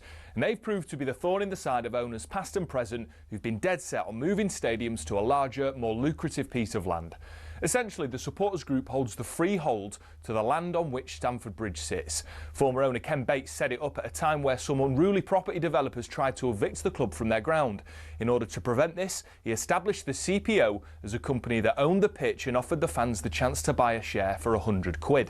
As well as that, they also own the rights to the name Chelsea Football Club, so if any owner wants to take them elsewhere, they can't be called Chelsea without the approval from the CPO. Now, in 2011, Roman Abramovich tried and failed to move them away from Stamford Bridge, and this has set a precedent for Todd Bowley and the current power brokers at Chelsea. They know any plan which involves moving from Stamford Bridge will require CPO approval from the now 13,000 fans who own it. There are fans who are concerned that if they stay at the bridge, they'll be left behind their domestic and European rivals who are moving to more commercially successful stadiums. But for the heritage and history lovers, Stamford Bridge is one of the iconic English stadiums, and to move away would be a grave mistake. It might not be as flashy as others, but stadiums like it have something about them that cannot be replaced. One thing's for sure, if Bowley wants to take Chelsea away from their home, he'll have to go through the CPO first.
Paul Hawksbee, Charlie Baker here on talkSPORT. Today sees a talkSPORT Daily podcast takeover as Flex, the former England striker Darren Bent and sports fashion writer Daniel Miller bring you a very special episode discussing the influence black culture, fashion and music has had on modern day football. From Ian Wright to Clinton Morrison to Raheem Sterling, across the years we've seen so many important black figures in the world of sport and indeed the world of football. Yeah. But one in particular stands out for Flex.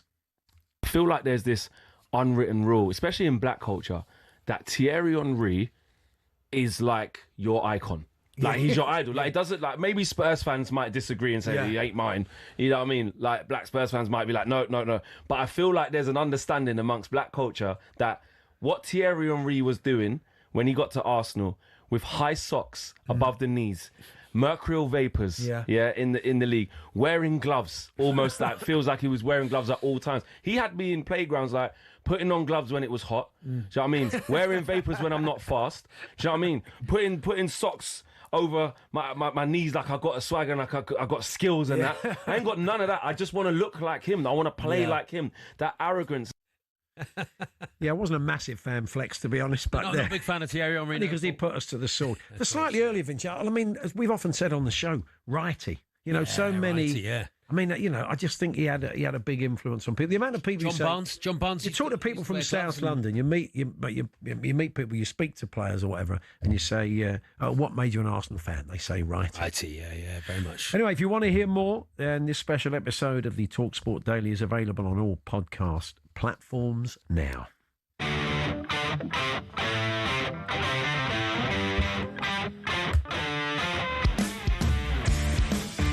Time to talk rugby league. Of course, Super League season is done and dusted, but we have an Ashes series underway. I was at Wembley last weekend. Was that, Paul? It was a great occasion. Yeah. 60,000 people, huge crowd there. Yeah. But Australia looked very good, Paul. They were. They were incredibly good. And it's going to be tough. What's often happened is that we win the first test and then lose the other two. We've got to do it round the other way this time. Well, why not? Joining us now, Saints of England great James Graham. Hi, James. Hello, James. Afternoon, gents. How are we? Yeah, good, thank you. Good, thanks. Tough tough watch last week. I saw Martin Fire at the game, and I was chatting to him, and he kind of... I know I read some stuff for you in the build-up of the game, and you said a fast start by England was key. And Martin said much the same thing. He felt there was a little 10 minutes when Australia looked very nervous. But once they'd got over that hump, they started to throw it about. They did look really good, didn't they? Yeah, they did. And obviously, they've got some of the best players in the most important positions in the world. Reece Walsh, Nathan Cleary, Harry Grant and Cameron Munster. They did have some errors in them, though. And the reason we spoke about starting fast was to capitalise on those errors and sort of just play on the mind of Australia. If we could have got a lead at half-time, you put the pressure on them. But you know what? We left some points out there. We left some opportunities out there. There were plenty of positives for Shaun Wane and that England team to work with this week. But it's an uphill task. Australia will get better, but England have to get better. For those that didn't follow it, it was a 26-6 defeat, and really the 6 that England put on was very much a consolation. Late, wasn't it? Yeah. So, I mean, not a lot. We heard Shaun Wane, the coach, say afterwards that they undersold themselves. Not a lot of time to turn it round, is it? I mean, and if you're a player, I don't know, you've probably been in these situations, you take a bit of a beating, and maybe you've got to play a team again. It must be quite hard to sort of get over that psychological hump, feeling, we can definitely turn around such a big deficit a week on. You know what? I think as a player, you actually enjoy it, because the amount of times you play big games and, it's tight, you lose, and you think to yourself, I'd love another crack at them next week. And you don't always get that. You're thinking like the big finals games that are played in football, rugby, both codes, you see the losers and you can tell. I know what it's like to be in those dressing rooms and think, I'd love a crack next week. England get that opportunity, and I'm sure they'll be feeling that, like they'll be talking about the small moments that if they get right, they'll be able to have a better opportunity of taking the game to the final 10 to 5 minutes and really putting the pressure on Australia away on home soil for us. So these are the things that will be spoken about in the training camp this week. I think it's a great opportunity to dust yourself off and go again. And sometimes a defeat can be a positive, can't it? Because it shows you what's wrong and what you can change. And it might bring the team together a little bit more. They've not been together that long, have they? They've only had a couple of weeks. They've had some get-togethers, but really... Another week with that behind them might be a positive. Yeah, well, you know what I think is important to note as well is, look, everybody in rugby league puts the NRL and the superstars that they have in that competition over there on a pedestal, and rightly so. So a lot of these English players, it's the first time they've actually shared a field with some of the superstars of the game, and there can be a sense of, before you go out, I'm just happy to be here, and I just want to. I'm unsure about whether or not I belong on this stage with them. Well, the opening 40 minutes, they showed they could create. The 80 minutes is now under their belt. They come away from that game going, they're not superhuman. We can create opportunities and we can go and win this game. Have you? I take it you've seen Sean's squad. He's announced a few changes. Jack Wellesby has been left out. Harry Smith's been recalled. Morgan Smithies and Callum Watkins are in. So a few changes. What do you make of those changes? Is that a bit tough on Jack? We spoke to him on the show last week. We know how much he was looking forward to the game, but it really wasn't his day, was it? Yeah, of course it's tough on Jack, but that's test match football. That's test match rugby league. It's a ruthless industry. And look, I'm a friend of Jack's, so I am biased. I personally would have kept him in. I know that wasn't his best performance. I know he's better than that. But that's the nature of the beast. Is you have a poor performance and your job's on the line. That's professional sport. There's no real room for sentiment and friendship. We've got to pick a team that can go and get the win. And obviously Coach Wane feels that it's going to be on AJ Brimson at the back. Atmosphere-wise, I just wonder, James, whether that'll make a difference. I was at Wembley, and it was 60,000. It was great. There was some in the top tier, but the top tier was empty. But you did sense there was a lot of people had travelled down to the game, definitely, and it was good and noisy. The Aussies made a lot of noise. But it's a big stadium, and I think the noise can sort of dissipate a little bit. Whereas as you go further north towards the heartland of the game, but it's just a lot tight. It's a tighter ground, Hill Dickinson. I imagine the atmosphere will be something else. Yeah, well, we've got to make it that. It's on us as England fans, England supporters, to get behind this team now and show the Australian players what English atmospheres, English crowds, English cultures are like. They can come here and be like, oh, it's nice to hear the songs, but no, let's make it a cauldron. Let's make it one of those places that it is on your mind every time a ball goes up. You know, the crowd are into Reece Walsh or Mark Nawangani-Tawase or Josh Adokar, and we're getting behind this team. It genuinely, look, I know as an athlete just how much of a difference a positive crowd can make. So I'm calling on England supporters to get behind this side and cheer them on to victory. Be that genuine 18th man. And you're an Evertonian, aren't you, James? Is that right? I am indeed. So it's going to be strange. First time at the new stadium, and I'm watching rugby league, watching the egg chasers as I was known at school. So very strange. And you've played and worked out in Australia. So for those people in the Aussie camp you've caught up with, are they getting overconfident? Please say they are.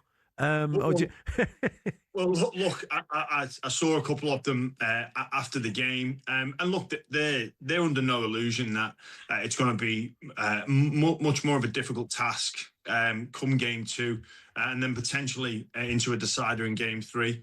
But look, I think they would recognise that they will need to improve, and they're going to expect a better England. But it's one of those things.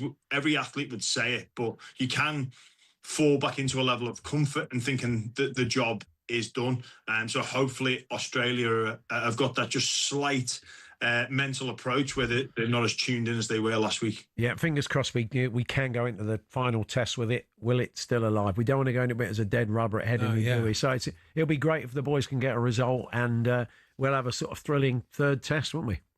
Absolutely. That's what these series need. They need deciders. Headingley's already sold out. So, look, the atmosphere there will be electric. If it's on the line, personally, I think it will be a magnificent achievement. It's a tough game, of course. If it was easy, everybody would do it. Australia, huge favourites. But this is what being an English rugby league player is all about, is fighting through adversity and getting out of that little brother shadow. Excellent. Enjoy the game, James. Thanks very much. James. Will do. Cheers, Jen. Thanks for having me on. James Graham there, former Saints and England prop. And that game is 4:30 on Saturday at Hill Dickinson Stadium. Yeah. So I'm sure you'll be kept in touch with that. Adrian Darren, big rugby league fan. Oh, you'll love He'll be bringing you a big terrible show. Season. He's a Hull fan, though, isn't he, Paul? So terrible season for the... They didn't have a good season, FC. No. They didn't have a good season at all. But it's Game Day Live with Adrian around the grounds, and I'm sure he'll be keeping an eye on events at Hill Dickinson Stadium. Still to come, Don Shanks joining us for a chat. QPR legend running the New York Marathon this weekend. That's right, Don Shanks. 73-year-old Don Shanks running the New York Marathon. Pretty impressive. For a great cause and for an old friend. He'll tell us more about that shortly. We're here with our very good friends at Tool Station. Stay switched on with lighting and electrical essentials. Next stop, Tool Station.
Weekend Preview on talkSPORT with Paddy Power. For more racing tips, check out their podcast, From the Horse's Mouth, with Ruby Walsh and our own Paddy Power. The podcast for racing fans, by racing fans. T's and C's apply. 18 plus BGambleAware.org.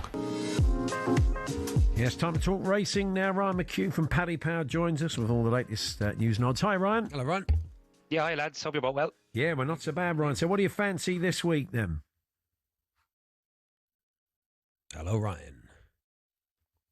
We lost Ryan. We can see his mouth. You hear me now? We've got Hear you. you now. We've got you. That's right. Sorry, Ryan, take it from the top. Yeah, quality action this weekend, lads, comes from Wetherby, Ascot and Down Royal over jumps. We'll start with Wetherby. The West Yorkshire Hurdle takes place at 2:25 on Saturday. Ollie Murphy, strong leader, is the 13th-weight favourite to get the job done in that race. He does have a penalty to carry, but this has been the main early season target, so it'll be no surprise if he was good enough to carry that penalty. The feature race at Wetherby is the one after that. It's the Charlie Hall at 2:57. Last year's winner, the Real Whacker, with first-time cheap pieces applied, is the one I'm siding with in that one. He had a prep run over hurdles recently, and that could prove a big positive to his chances in this. A few of his rivals haven't had a run this season, and that might count against them. Over at Ascot, they host a competitive-looking card. The 2:05 race is one we're going to look at there. Teddy Blue looks of interest for me. He's a strong travelling horse who runs off a nice low weight in this. Trainer Harry Derham will be a trainer to keep on side this season, and he could start with a bang with Teddy Blue on Saturday. The 3:45 at Ascot then is another wide open contest. We're paying an extra place in that race, and Blow Your Wad as a first time advisor on, and I could see him get his head back in front on Saturday. We haven't seen him since April, but he does have a good record off a break, so I thought he'd give a good account of himself. Just to mention the Grade 1 champion chase at Down Royal, dual winner and now 11-year-old Envoy Alain is favourite to repeat last year's win, but I do think Spillane Tower will give him plenty to think about. I wouldn't be surprised if they finish 1-2 in favour of Spillane Tower. Lots of quality jumps action to look forward to this weekend, lads. And we also have the Breeders' Cup on both Friday and Saturday evening from Del Mar. So a lot for punters to get their teeth into this weekend. Excellent. Thank you, Ryan, as Thanks, always. Ryan. Cheers, lads. Ryan McHugh there from Paddy Power. If you want to keep up all the latest racing news, Paddy Power's from the Horse's Mouth podcast, available every week, and you can download the latest episode from your usual podcast provider now. 18 plus BGambleAware.org. Weekend Preview on talkSPORT with Paddy Power. For more racing tips, check out their podcast, From the Horse's Mouth, with Ruby Walsh and our own Paddy Power. The podcast for racing fans, by racing fans. T's and C's apply. 18 plus BGambleAware.org. Of course, it's .org, not .ord. Oh, and I think if there's old school, invented something there. If there's old school blow your wad in the field, there should be old school please gamble responsibly in there as well, shouldn't there? Not great advice. Anyway, Don Shanks was a fine defender for QPR. Yeah. One of the most memorable QPR sides, the 75-76 team that pushed Liverpool all the way and only lost the title by 1 point. Wow. Came second, yeah. Don's teammate was amongst others the late great Stan Bowles. What a player. We sadly lost. Running for Alzheimer's is Don in the New York Marathon. Fantastic. This weekend. And he joins us now. Good afternoon, Don. Hello, Don. Yeah, good afternoon, guys. Wow. 73 years young, Don. I mean, you obviously look after yourself, clearly, if you're going to take this on. So have you run a marathon before? Yeah, I ran one 7 years ago when Stan was, at the back end of the Alzheimer's. And we sort of ran it to help out with the family with the costs for the care homes and other stuff. Plus, the Number 10 Foundation had been set up in Stan's honour, and obviously the Alzheimer's Society was having a third of that. But this particular time, it's all for the Alzheimer's, and basically we're trying to raise as much as we can before the weekend, and then 10 days after that it carries on, and at that point we stop it. But I did run one before. I did run it in 4 hours 11 minutes. I dream of that now. What are you? I mean, you're worrying about a time, Don, at the tender age of 73, or not?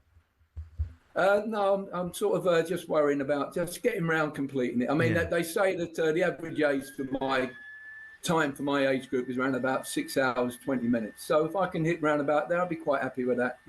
Yeah. What's it like? I mean, you're a former professional athlete. I'm sure when you're doing a marathon, you get overtaken by someone dressed as a lamppost or a giant pig or something. Is it a bit weird? Well, yeah, they're sort of like the run in New York. There wasn't so many like that. Oh, I suppose see not. The London Marathon, and there was a lot of people dressed up and in fun outfits. Yeah, it is. It's a lot of fun, really, until the pain sets in, you know? Yeah. I'm just on your Just Giving page, Don, which you raising money there for the Alzheimer's Society. And you say it's a deeply personal cause to you, and firsthand how dementia has affected so many in the football community.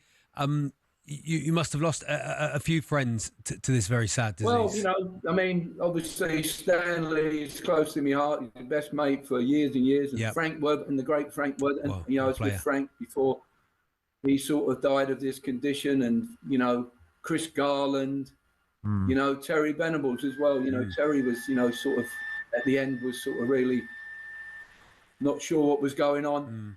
You know, so it's really a thing now where it's just too much of it's going on, and too many guys are sort of like getting the condition and sadly passing away.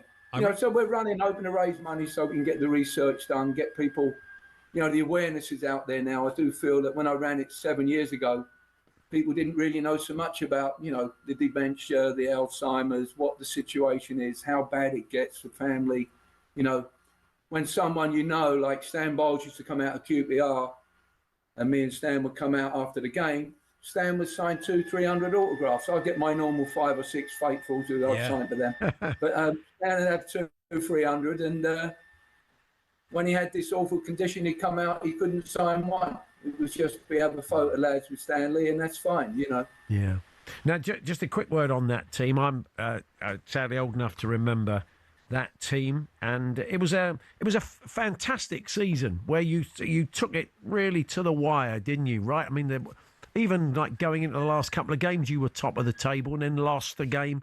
Liverpool managed to just pip you at the post, but it was a side that Frank McClintock, David Webb. It was a sort of mix. There was younger players, there were some seasoned players. It was a great side. That side. I mean, I played a couple of games, sub a few times, but it was such a powerful team. You know, you had 9 internationals, you know, Gillard, Clement, England, Frank McClintock, Scotland, Masson, Scotland, Jerry Francis, captain of England, Dave Thomas, England, Givens, Ireland, Stan Bowles. It was unlimited. It was unbelievable that a team was put together like that. And obviously, Liverpool got lucky that they played European games, and that the week after us, they're playing Wolves the last game, as opposed to all playing at the same time. And it's a bit tougher that way when you're all playing at the same time. The pressure gets on, and results can get a little different. Yeah, people should go back. The team itself was amazing. It was. I mean, training in the morning. When you're training in the morning, you could never get the ball. People should go back and watch some old footage of that team. It was a great time. Especially if you read Frank Worthington's book as well, especially when you discover a lot of what was going on. Yeah, Frank wasn't in that team. No, but that team, no, not that team. era. So, nice one, Don. We wish you all the best. Enjoy. Hope you get a decent time. Just get round, and we hope we raise lots of money. Thanks for joining us. No, that's great. Thanks a lot, guys, for having me. Have a great day. Enjoy the football. We'll send out a link to Don's Just Giving pages on Don's Just Giving page. We'll do that at TSH&J, running for Alzheimer's Society, and his old friend Stan Bowles. Matt Lorenzo joining us in the studio next. He is the executive producer of a fascinating new documentary on the great Notts County Con. I'm sure a few Notts fans are shivering at the thought of some of the people involved in it. Matt was duped. I had no idea that he was involved on that level.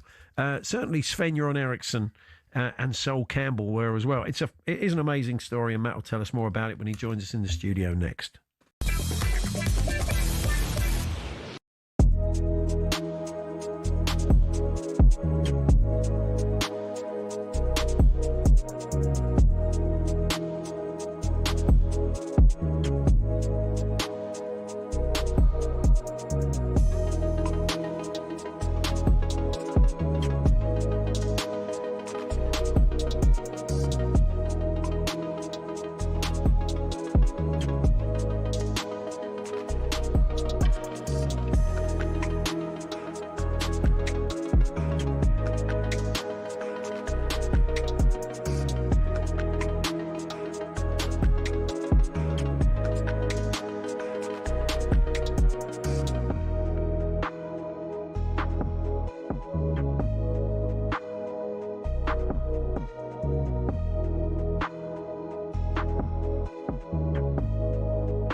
Yes, Matt Lorenzo joins us in the studio next after Toby Gillies with the sports headlines. talkSPORT Sports Update, powered by the Nissan Van Range.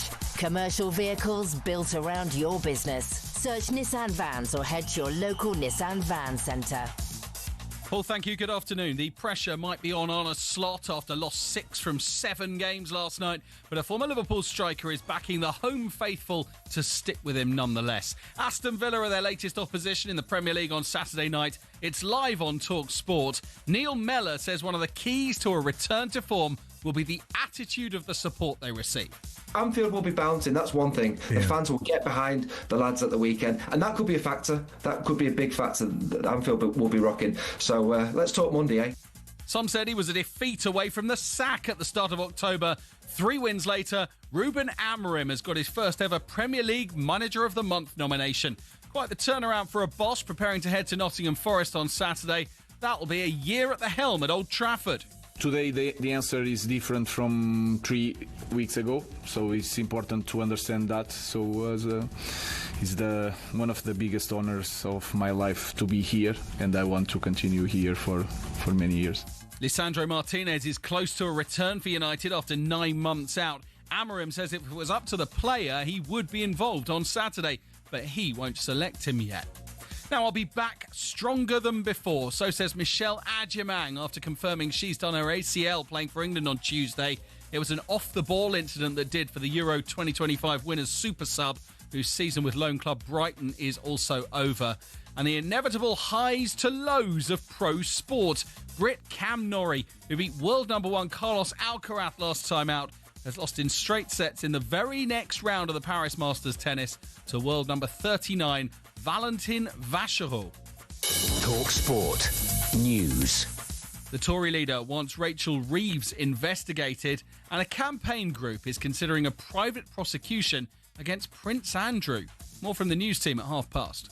talkSPORT weather with QuickFit. With over 600 centres across the UK, most of which open 7 days a week, we're always there when you need us. QuickFit, drive away happy every time. Rain heading through Northern Ireland and into western areas of Britain by evening, becoming increasingly windy.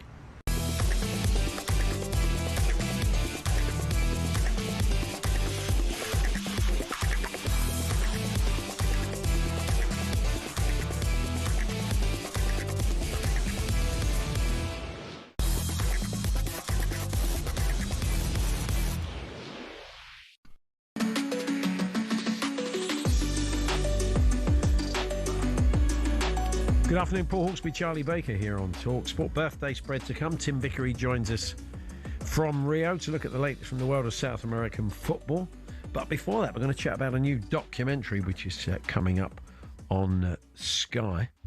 It's called King of Lies, Football's Greatest Con. It is a quite amazing story. You may sketchily know the outline of somebody who waltzed into Notts County without any real money and managed to take the club over. But there is so much more to it than that. Before we chat to Matt Lorenzo, one of the creators of it, the executive producer, let's bring you a flavour of it via the trailer. The world's oldest club have taken a new direction. First, the Arabs bought the club, then Sven joined. It really is the stuff of fairy tale.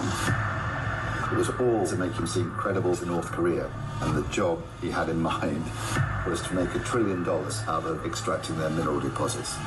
And then Russell King, top off in Munich, to buy a Formula One team with money he didn't have. Even when things were obviously going wrong, they still believed.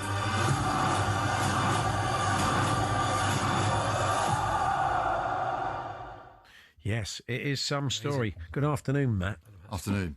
I had no idea till you told me before I watched the documentary that you'd been kind of involved in it as well. I knew about Sven, I knew about Sol Campbell, but I didn't know you were working at the club as well for a while. Yeah, it was incredible, really. We all got done, and it's to the power of this guy Russell King, because he's a fraudster, and I think the whole thing about being a fraudster is fascinating. Yeah, how these guys can do what they do and keep on doing and not really care. There's no empathy involved. Anyway, I got a phone call in 2009 from a bloke I knew. He said, there's a bloke just bought a football club and he'd like you to be head of communications. I said, oh, really? What's the club? He said, Notts County. I said, give him my best. But he said, no, he's in the Dorchester. He can't wait to meet you. So I went to the Dorchester, and there he was. He was about 42 stone, dressed in black, frock coat, gold top cane. He looked like a Bond villain. Yeah. And he talked a very good talk, and he said he got Sven on board, Sol Campbell, Kasper Schmeichel, that he was thinking of getting Roberto Mancini as the manager, and that David Beckham was being lined up, and also he was going to move into Formula One. So I thought this was all very impressive. But the thing that did it for me is that he had Sir John Walker, the former head of military intelligence, on board. And I thought, well, if he's done his due diligence, I don't need to do mine. Yeah. And he offered me an absolute fortune, so I was in. You didn't see any of that ultimately, did you? I did. I was the only person in the whole sting that got paid. Wow. I think, only for 2 weeks. That's all. I was there. I think it's because I was fronting for him. I was doing a job for him. Yeah. It isn't amazing. One of the most interesting conversations in the... I mean, our old mate Matt Scott, who is a friend of the show, a investigative journalist, financial journalist, he's fascinating in it. And the amount of digging he did into this guy, that's very key to the documentaries, really. But I thought the psychologist, talking about, as you said, the psychology of a fraudster, the psychology of a sting, and he basically says, you know, he's a psychopath, doesn't he? He basically says to do what you do like that, to stiff so many people over, and in one case, tragically, as we discover in the documentary, that you have zero empathy for anybody. You just don't care about anybody but yourself. It's chilling. I always, it's a pub talk. It's a 5-minute talk. There's more to it. I'll happily go into without trying to give the game away. But I do a 5-minute pub talk on it, and I always say to people, this guy is amazing. If he was here now, I would sweat about nicking a pint glass and going home with it. He'd come back with the deeds to the pub. And those people, a lot of the time, they have to believe it themselves. If they've convinced themselves, then they feel like they can convince other people of that. Did you ever feel like he was convinced that all this was definitely going to happen and true? I'm never really sure. I'm not sure. He was constantly spinning plates. But I did. A friend of mine is a former flying squad detective. And I asked her for her opinion, and she said there are loads of them out there, and the worrying thing is that 9 out of 10 of them get away with it. Yeah. So but he's not Walter Mitty. That's the thing, Charlie. He's not. I mean, you know, it's that idea of a man that dares to dream and pushes his... That's not what he is. I mean, you know, he's evil, really. I mean, some of the things that go on in the documentary are just shocking and horrible. Oh, I know. So and, I see and the interesting thing is, again, the psychologist you speak to talks about how football is ripe for it. And he obviously spotted that, King, didn't he? He could see that when people are desperate, they want success, and they're willing to accept maybe a story and maybe not ask the difficult questions that they would, because at the end of it, they're hearing about Sven-Göran Eriksson and Sol Campbell and Kasper Schmeichel, and they want to believe it's real. Yeah, his technique was to promise you what you wanted. He'd work out what you wanted, and he presented it. Sven, for example, it was his dream. Why did he get involved? It's because he was offering him an unheard of opportunity to take a club from bottom to top and be in control of all of it. And he loved that. And I went to Sweden to interview Sven. It turned out to be his last ever interview, bless him. And it was quite poignant because he said, they took away my dream. Yeah. And people shouldn't do this. He was very naive. As you know, Sven had a few issues with being stung. Yeah. But he was a lovely, lovely man. And I found that quite sad. Yeah, that was a lovely interview. And I think at the end of it, when he says... You know, look, he obviously didn't get any money that he should have been given, but he stuck around at the club when he could have just walked away straight away. And as he said to you in the interview, the project itself was great. He bought into the idea of taking this great old club, the oldest club, all the way back to the top. So it was sad, really. It was sad to hear what he said, but he clearly wanted to get it off his chest before he died, didn't he, and talk about what happened. Yeah, he was a good man. That's the legacy that he'll leave. He was genuinely a good man. And this Russell King was the absolute opposite. And it's the lack of empathy that's chilling. I mean, you can marvel at his chutzpah, if you like, and you always had an answer for everything. I mean, things were starting to unravel, and Matt Scott was one of the journalists who was ringing me up. I'm the front man. It's the first time I'd stepped into the dark side of PR. I wasn't quite up to the mark, really, and I was better at asking questions than answering. Anyway, Matt rings up and says, where's the money come from?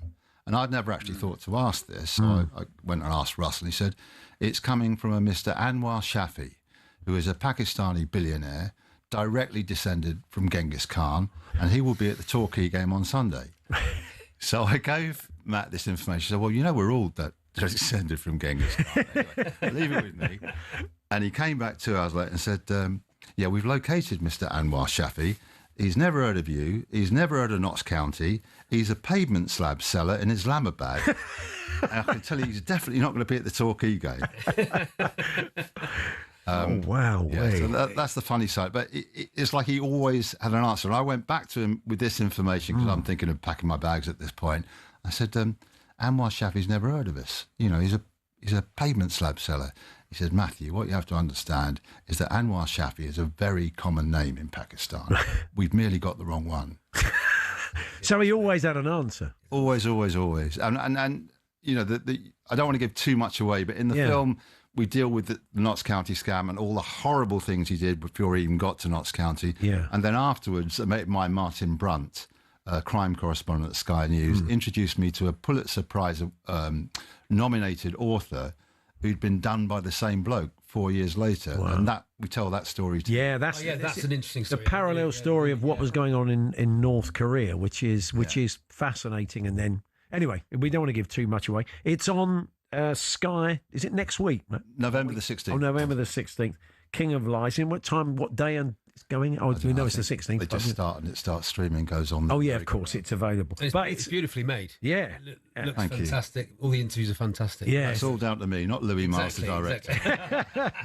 So, yeah, King of Lies, football's greatest con, coming up on Sky.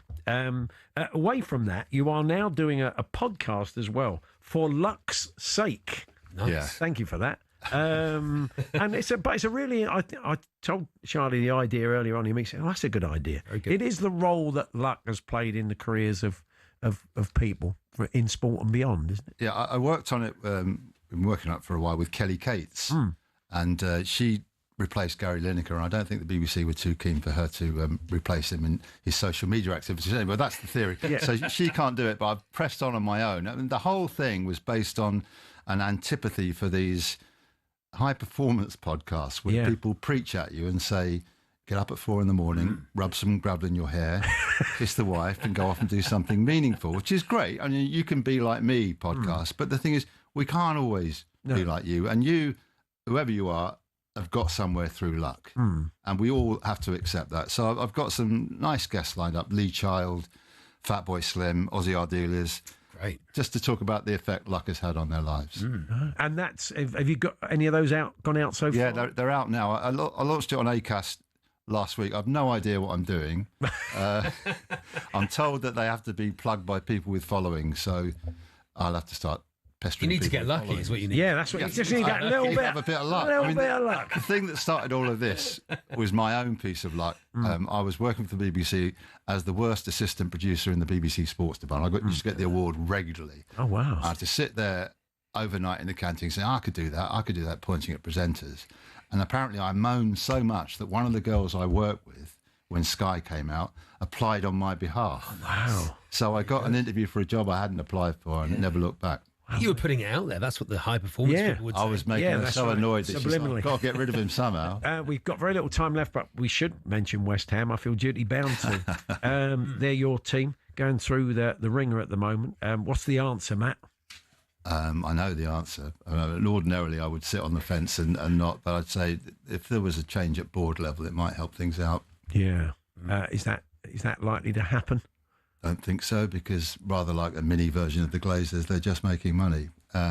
So it needs somebody to come in with a lot of money to buy out the existing board. And unless the board changes its mind and starts acting like a proper football club, but I don't see much hope of that. We've not seen a lot of new manager bounce so far, and the nature of the personnel he's putting out and the positions he's putting them in would suggest that he's had a look at it, Nuno, and he's scratching his head a bit at the moment. I suspect he didn't quite realise the state they were in, and neither did any of the fans start this season. We knew we weren't great, but didn't realise we weren't that great. And what really makes it worse, Paul, is that Spurs are doing all right, and I now get more pleasure out of watching Spurs lose than seeing us. You can't hate watch Spurs. I do. My theory is unrequited love is one thing, but unrequited hate is something even worse. Well, good to see him. Harry's been in touch, Matt, before we go. Yeah. Can you thank Matt for all the half-time coffees and hot chocolate at Upton Park? Oh. Harry the Hammer, does he remember Rod Stewart coming up the stairs to say hello to him? I remember I played in a testimonial game for Steve Potts, and Rod Stewart played, and he goal hung, and I was in goal, and I couldn't get the goal past the halfway line, so he was quite annoyed with me. Well, good to see you. Best of luck with For Luck's Sake, and indeed King of Lies. It's Paul Hawksbee and Charlie Baker here on talkSPORT. Tim Vickery joining us from Rio next. We'll have a birthday spread before we hand over to Andy Goldstein. Danny Murphy alongside him this afternoon on Drive.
Now, it's our biggest competition yet. Time is running out. There's just 1 week to go until lines close for your chance to play to win up to £100,000. That's £100,000 completely tax-free.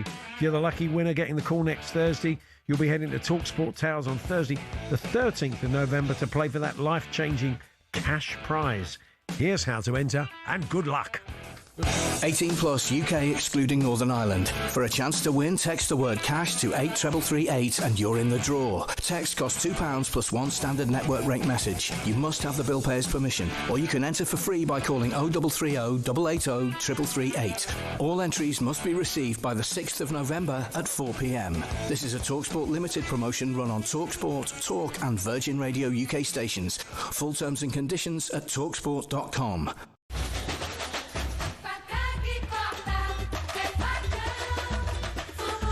Time then to talk South American football. We head to Rio as always and catch up with Tim Vickery. Good afternoon, Tim. Hello, Tim. Afternoon, gentlemen. How's my old mate Matt Lorenzo? He's very well, you know. He's looking in fine fettle and sounding Nice good. man. Yeah, a very good documentary on Notts County. A quite shocking bit of great. business. Wow. So, yeah, very, very good. Wow. And when he did a fabulous one. Did a fabulous one on Bobby Moore. He did. Really, indeed. really great DVD. Yeah. And it always reminds me of the line from the Bronx Tale. You know, the film that De Niro directed in the early 90s. Hey, Lorenzo, you're a stand-up guy. He's a stand-up guy. So, happy birthday, Diego Armando Maradona, although sadly he's not here to hear that. But you never sensed he was going to make 65, which he would have been today, and the opportunity to go and say to the bus driver, am I too early? Or queue for his pension. It was never likely to happen, Tim, was it, with Diego? No, he got closer to that line than many of us would have imagined, you know, because we nearly lost him, 20 years earlier than he went. Obviously, the circumstances of his passing are still controversial. There was that big legal case that ended up having to be scrapped because the idiot judge was taking part in a reality TV documentary that was clearly about to, had an editorial line, which was to condemn all of them and throw away the key. Now that maybe just cast a certain aspersions on her impartiality to judge the case. So we're back to square one with all of that. But the thing of people like that and great actors and so on is their work remains, doesn't it? And Maradona is so much a part of the Argentine psyche that he's never going to be forgotten. He's not going to be forgotten in a hurry. And I thought it was really interesting that in the week where he would have turned 65, Lionel Messi, the modern day Maradona, the Maradona for a PlayStation generation, announces that it looks like he's going to play the next World Cup. We're still not 100% sure, but we're more sure than we've ever been. You talk about being part of the Argentinian psyche. I mean, we've talked a lot about Messi over the years, and until he won that World Cup, there was that feeling they'd never really taken them to their hearts. I mean, how is he viewed in line with Maradona? Is there a different way that Maradona and Messi are viewed by the Argentinians, Tim? Yeah, well, Maradona, you just knew him so well, didn't you? And going to the Boca Stadium and just taking his shirt off and swirling it around his head and leading all of the chants, and just falling over all the time and getting back up again. You could relate to him. He was so relatable.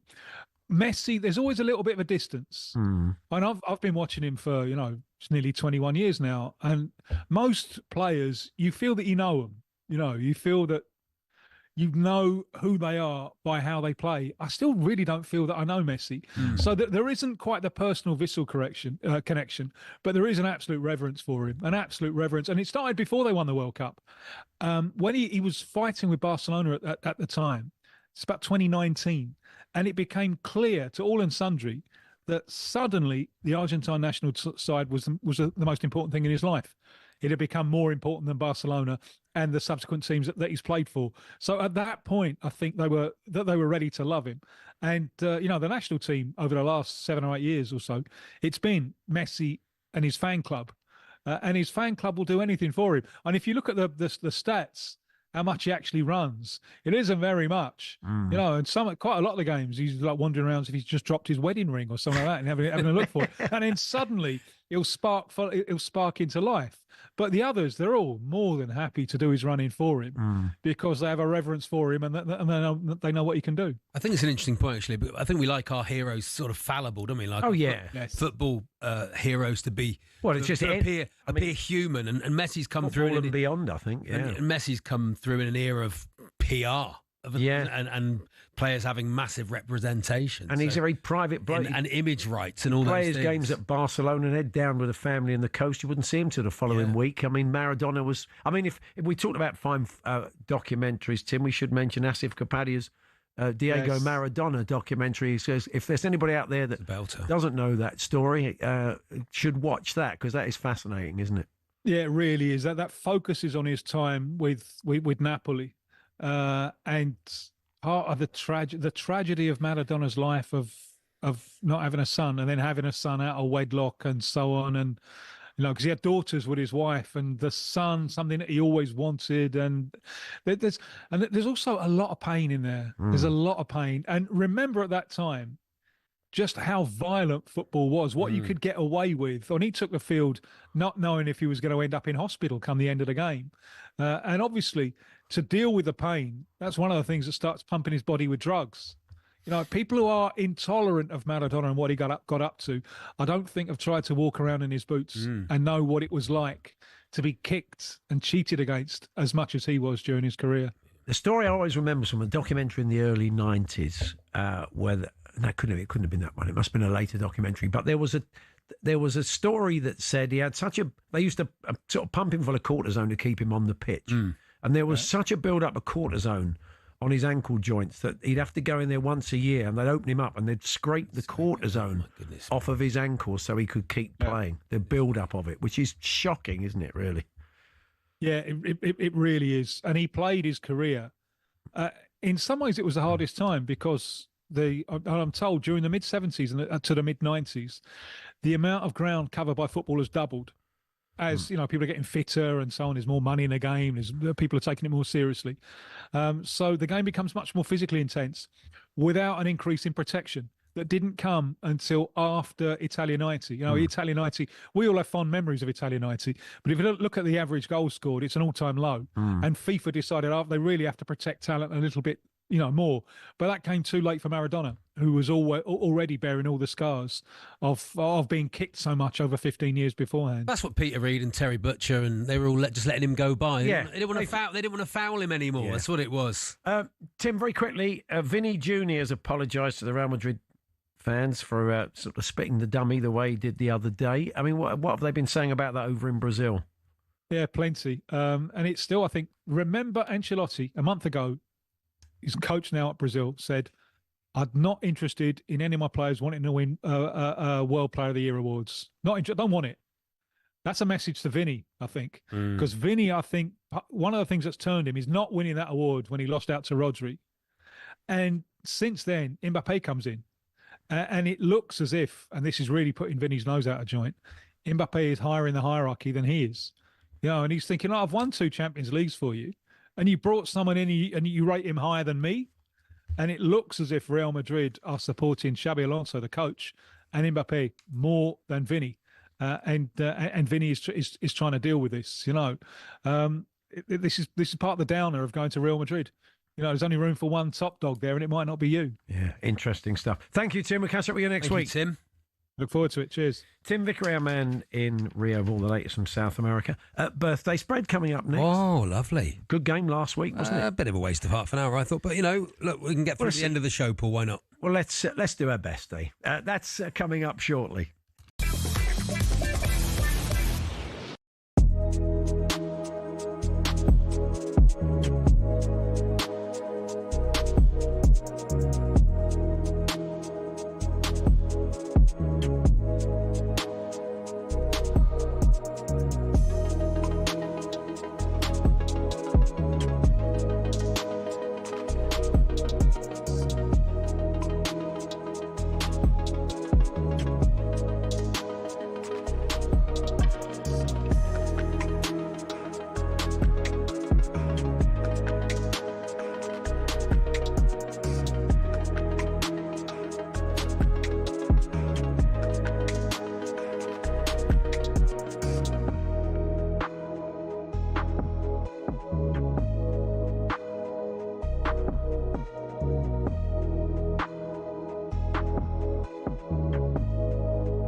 often you associate fan power with Chelsea Football Club, but one of the shining examples of it lies with a group called the Chelsea Pitch Owners.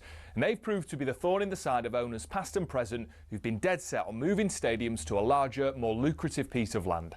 Essentially, the supporters group holds the freehold to the land on which Stamford Bridge sits. Former owner Ken Bates set it up at a time where some unruly property developers tried to evict the club from their ground.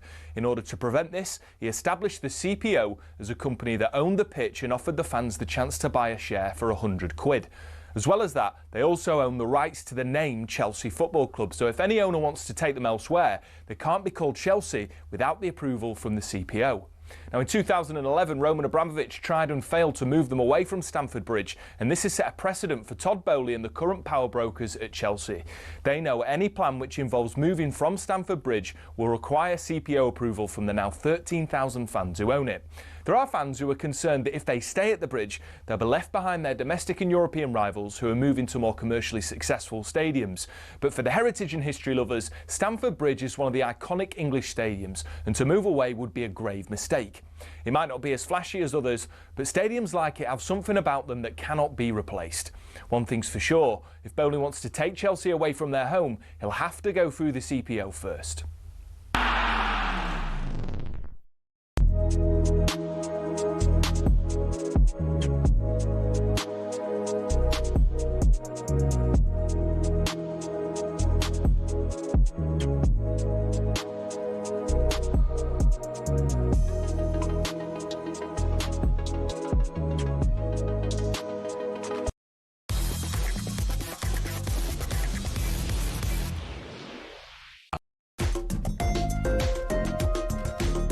Time once again then for the birthday spread. That part of the show where Andy Jacobs collates 10 birthdays. People who've celebrated their birthdays this week. And it's the job of myself and Charlie Baker to try and guess how old these people are. Some will know, some you'll know. Guess. Some you know, some you won't know, of course. And you'll have to make an educated guess based on what they do for a living, etc. Jeff Peters keeps score, but let's say hello to Andy first. Good afternoon, Andy. Hello, Andy. Good afternoon, boys. Sorry, I'm not quite ready. I'm still tying up my shoelace. Hey, lovely stuff. And he was doing a mime of it as well. It was lovely. If you're watching that for the YouTube. Getting a bit of bouncing before Saturday evening, obviously. That's right. A delap-free evening, that's right. Oh, what a shame. Another red card. Stupid boy. A lot of red cards. Stupid. That's what I did. I just watched it going, stupid. I must have said it about 50 times. You could see he was going to do it. Why didn't he take it? I would have either pulled him to the side or I'd taken him off. I was thinking just before, take him off. Don't let him. It was so obvious what he was going to do. Well, thank you, caller. That's Andy there. Not happy. How do you feel about Liam Delap? Anyway, Jeff Peters does keep score. Hello, Jeff. Hello, Jeff. Very good afternoon to you, boys. So the scores are 104-62 overall, 2013 this year, Paul in the lead. Paul, you haven't won back-to-back birthday spreads since the start of June. Wow. So the last 10 spreads have gone Charlie Paul, etc., etc. So a lot of inconsistency. I'm not getting a haircut until Paul wins 2 back-to-back. Yeah. That lad must be hoping for those 5 wins on the bounce, mustn't he? We all are. Yeah, I think we all are. Okay, let's get underway then. Here's Pele and Sergio Mendes.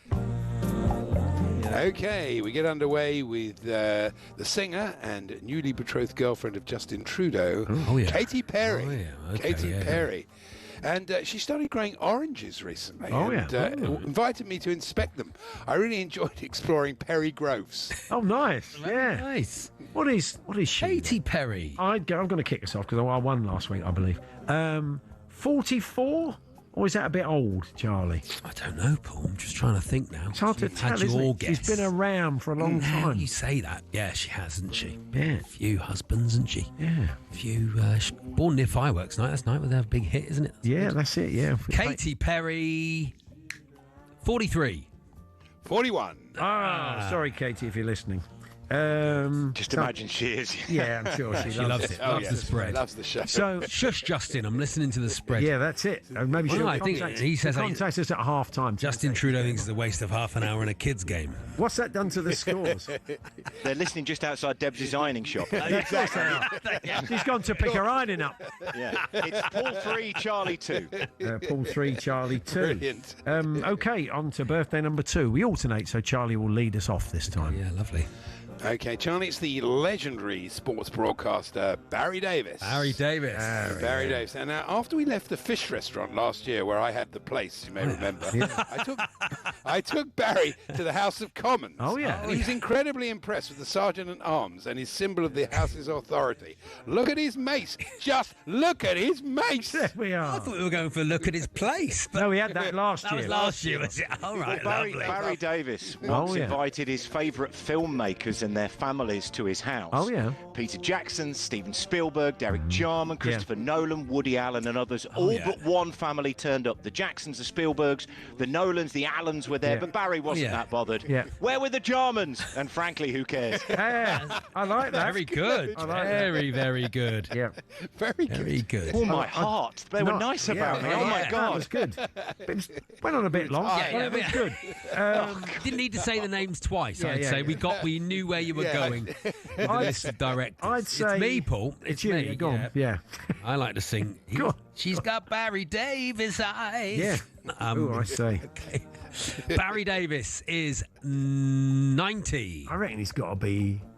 Wasn't he 90 last year? 91. 88. Oh, sorry, Barry. Sorry, Barry. Sorry, Barry.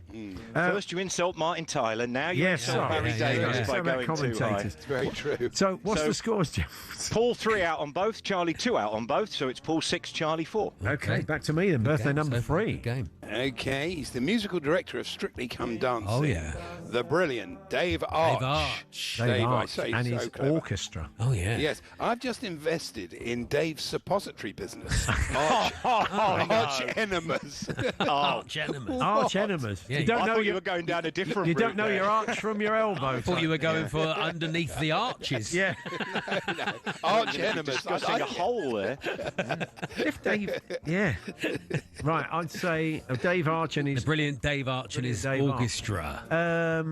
63. Oh, yeah. 63. I like it when they have to do something really strict. You don't really see Dave Arch. See Dave, he just stands there. See and Dave. there. Dave could be 90, could be. He's not going to be 26, but Arch. 63. Dave Arch. Yeah.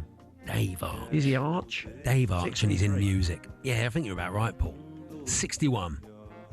The interesting thing is, he is 63, but he wasn't in the paper, so you can't accuse Paul of cheating. I just happened to hear it was his birthday, and I looked him up. So there Oh, you go. about that. I could say. Isn't it? So we can't check it. No, that's right. Can't check it. Happy birthday, Dave. You can check it. I'm not sure about that one, but there we go. We'll let it go. Okay, carry on. Yeah. So direct hit for Paul, Yeah, Charlie mate. 2 out once again. So the scores after 3 are 6 all. 6 all. We could check it on Wikipedia anyway. Look, that's how you did it this morning, was it? Yeah, exactly. I looked up every person on Wikipedia this morning on the off chance they came up. Back to Charlie, birthday number 4, Andy.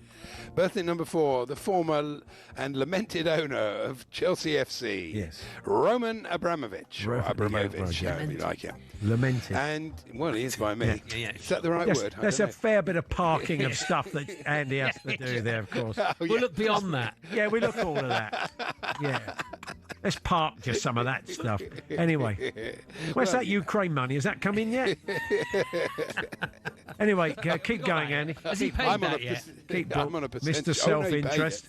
Mr. Yes. Self-interest. Go on, He then, was in, funny I know, because he was in the audience of a convention I was addressing, along with David Schwimmer, Jennifer Aniston, Jack Hargreaves, and Matt Baker. Oh, yeah. Friends, Roman, and countrymen. Ah, countrymen. That's it. Jack Hargreaves. There's one for the kids.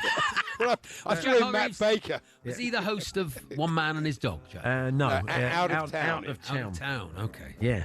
Not in town tonight. Yeah. Stop all the clocks. Fantastic. That was slow telly. That was a bit. It was like. Imagine like Paul and Bob, but meets Bob Fleming. Yeah.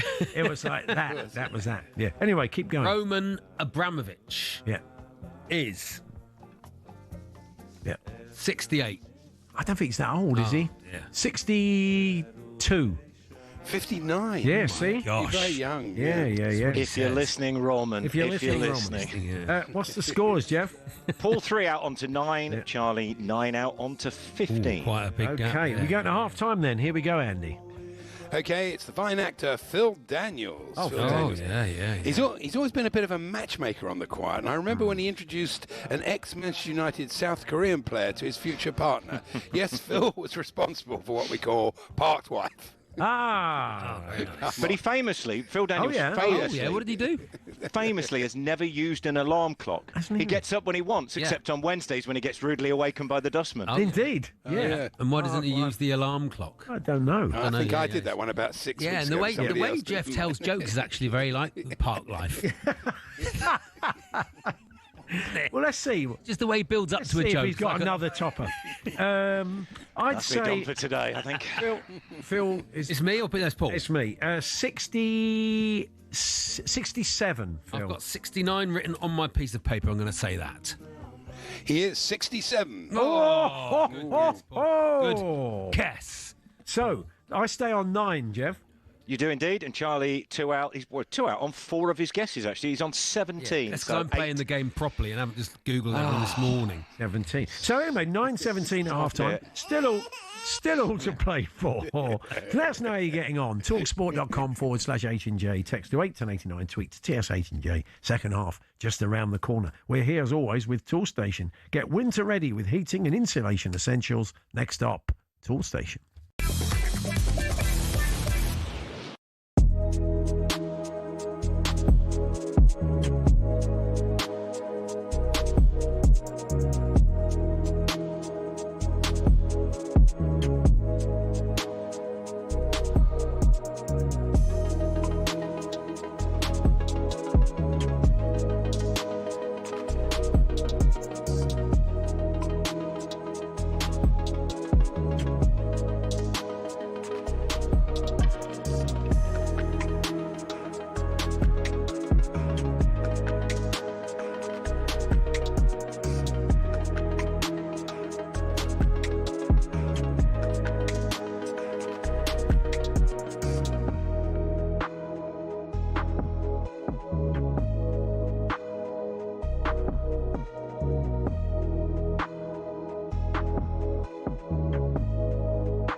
It's halfway through the birthday spread. Charlie's on 17, I'm on 9. It's the lowest margin of error that wins the birthday spread. I'm marginally in the lead. Yeah. How's the talkSPORT listener faring today? Jack, the Chelsea fan, started off with a direct hit on Katy Perry. Now I'm on 47. It's a stupid kids game. Yeah. 16 outside the sad Liverpool fan. 3 out with 2 direct hits. Very shunny. I can't speak. Very funny show. Very funny show all round. Andrew in Basingstoke. 27 out. Geezer from Strictly. Who? Yeah. Liver. Sausage Larry. Yeah. 7 points out of half time. Lee the Courier. I'd rather do the ironing with Katy Perry. What a waste of time playing this idiotic game. 14 out. Thank you from John at Deb's Ironing Shop. Yeah. In Wakefield. You've been encouraged to cheat very quickly, Charlie. Yes. I met someone this week and he said, "Oh, my brother's on this spread now and again." Hello. My brother's on the spread now and again. He's an Arctic explorer, and Andy puts him in now and again because he's got a good name. I was like, right. And he went, he's 64 this year, just in case he comes up. Oh, we'll wait for him to come up. We'll both get that one dead on, won't we? Spot on. Anyway, let's get underway with the second half. Charlie to lead us off. Yeah, but what was his name? We can't remember. Can't remember that. Oh, I see. Yeah, it slightly fizzled out, that anecdote. But go on, keep going. Did really? Yeah. Still, it's a very shunny. It's a very shunny foe. Yeah, anyway, it's a very shunny foe. Very shunny foe, of course. Right, it's the film director from Brokeback Mountain, Ang Lee. Ang Lee. His new film charts a journey he made conquering Everest with Miles Lewis Skelly and Mark Cucurella. It's called Inverted Fullback Mountain. Oh, and what about that? Inverted Fullback Mountain. Ang Lee, what do you think? Ang Lee. How old's Ang Lee? That's the question, isn't it? I don't know, Paul. I don't know. I couldn't point him in the street. Okay. Me neither, to be honest. Go on, then. 70. I'm going to go 62. 71. Wow, well done, Charlie. Baker. Got a young face. Boosh. Not you, Ang Lee. Should have looked at his face. So Charlie 1 out onto 18, and Paul 9 out onto 18 all. Wow, what a game! Neil Warnock's favourite director, of course. I'm Ang Lee. Yeah, I love Ang Lee. Me. Alan. Okay, I'll lead us off. Birthday number 7. Okay, the actor, writer and director from Life is Beautiful, Roberto Benigni. And I was delighted when I was finally able to add his photo to my collection of Hollywood actors and directors. Yes, I waited ages for my Benigni sticker. Yeah, I like Benigni sticker album. Yeah. Well, they're all in there, all his directors. I'm doing it now. It's Jeff. Yeah. Called it off, Jeff. I've got an excuse. I'm normally at about 8 Aperol Spritz by now. Oh, yeah. He's just back from Venice. Okay. Oh, it's me, isn't it? This one's me to lead us off. It can't be getting on. Life is... Oh, blimey. 86. No? You think I've messed this up? I don't know, Paul. I don't think. Like, look on your face. You had a real look of glee there, Charlie. Like I've made it. Like, what did you say? It's not the kid. 86? Yeah, 86. No? I mean, I might be completely wrong. Go on, go for it. I'm going to go for it. 66. 73. Oh, right in the middle, Paul. Yeah. Right in the middle. Now neither of us covered ourselves in glory. Now who's laughing? Yeah, exactly. So, Jeff, where does that leave us? Paul 13 out onto 31, and Charlie 7 out onto 25. So Charlie leads by 6 with 3 to go. A very different game there, Charlie. Not so much a waste of time. Come on, Paul. Birthday, isn't it? Quite tight, enjoyable. Birthday number. Good jokes. Birthday number 8. Jeff's on form. Real mood change. Yeah, really good. And Sue's getting worried in the other room. Yeah, Sue's furious. Yeah, she is. She is. Yeah, she is. But she pulled all Andy's plug so he couldn't finish it. It's a stupid kids game. Ripped it out the wall. It's the dance writer and author Judith Mackerel. And when we were kids, when we were kids at school, Judith surprised me when she pulled out a packet of Woodbines behind the bike shed. Back shed, yeah.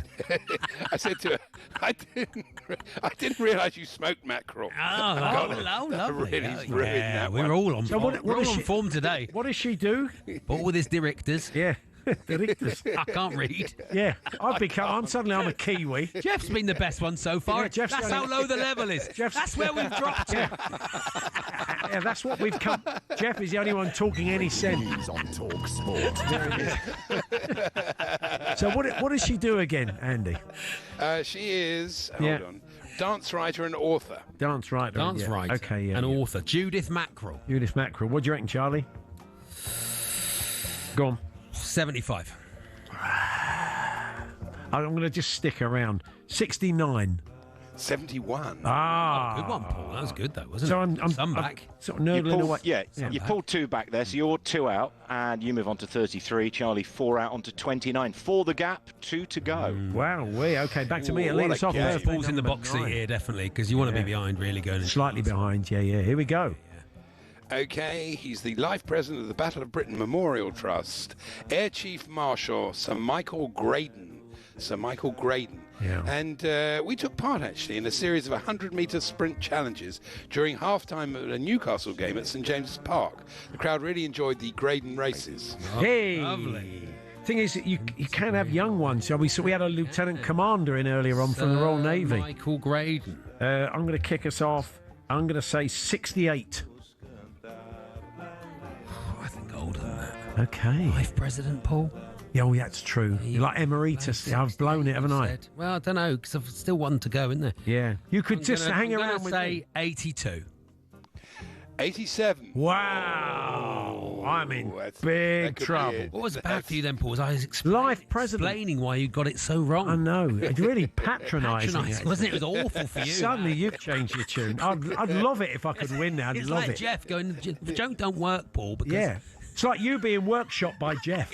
That's what it's like. Him breaking down where you got it wrong. Got that wrong. You should have said that less. Don't put the... so what's the scores, Jeff? We're giving you a bit of time to work it out. Disaster. Yeah, Paul, you were on 9 at half-time, remember? So you were 19 out on that one. You're now on 52. Yeah. Charlie, 5 out on 34, so 18. The gap, Wow. 18. I can feel an Charlie absolute... cannot lose. Charlie cannot lose. An absolutely disastrous It's got to be loss. It's got to be Coming in 19. 19 either way, Jeff. Is that right? Yes. That's correct. Here we go. Okay, not much information about her. She's a soprano, and her name is Cheryl Studer.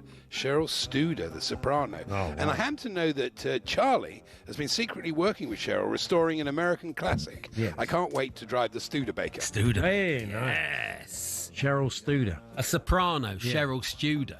Studer. Studer, not Studer. Studer. What do you reckon? No idea. Well, nor have I. I'm just waiting for me marker. Go on, take it away, quick. Cheryl Studer. Yeah. Not a clue.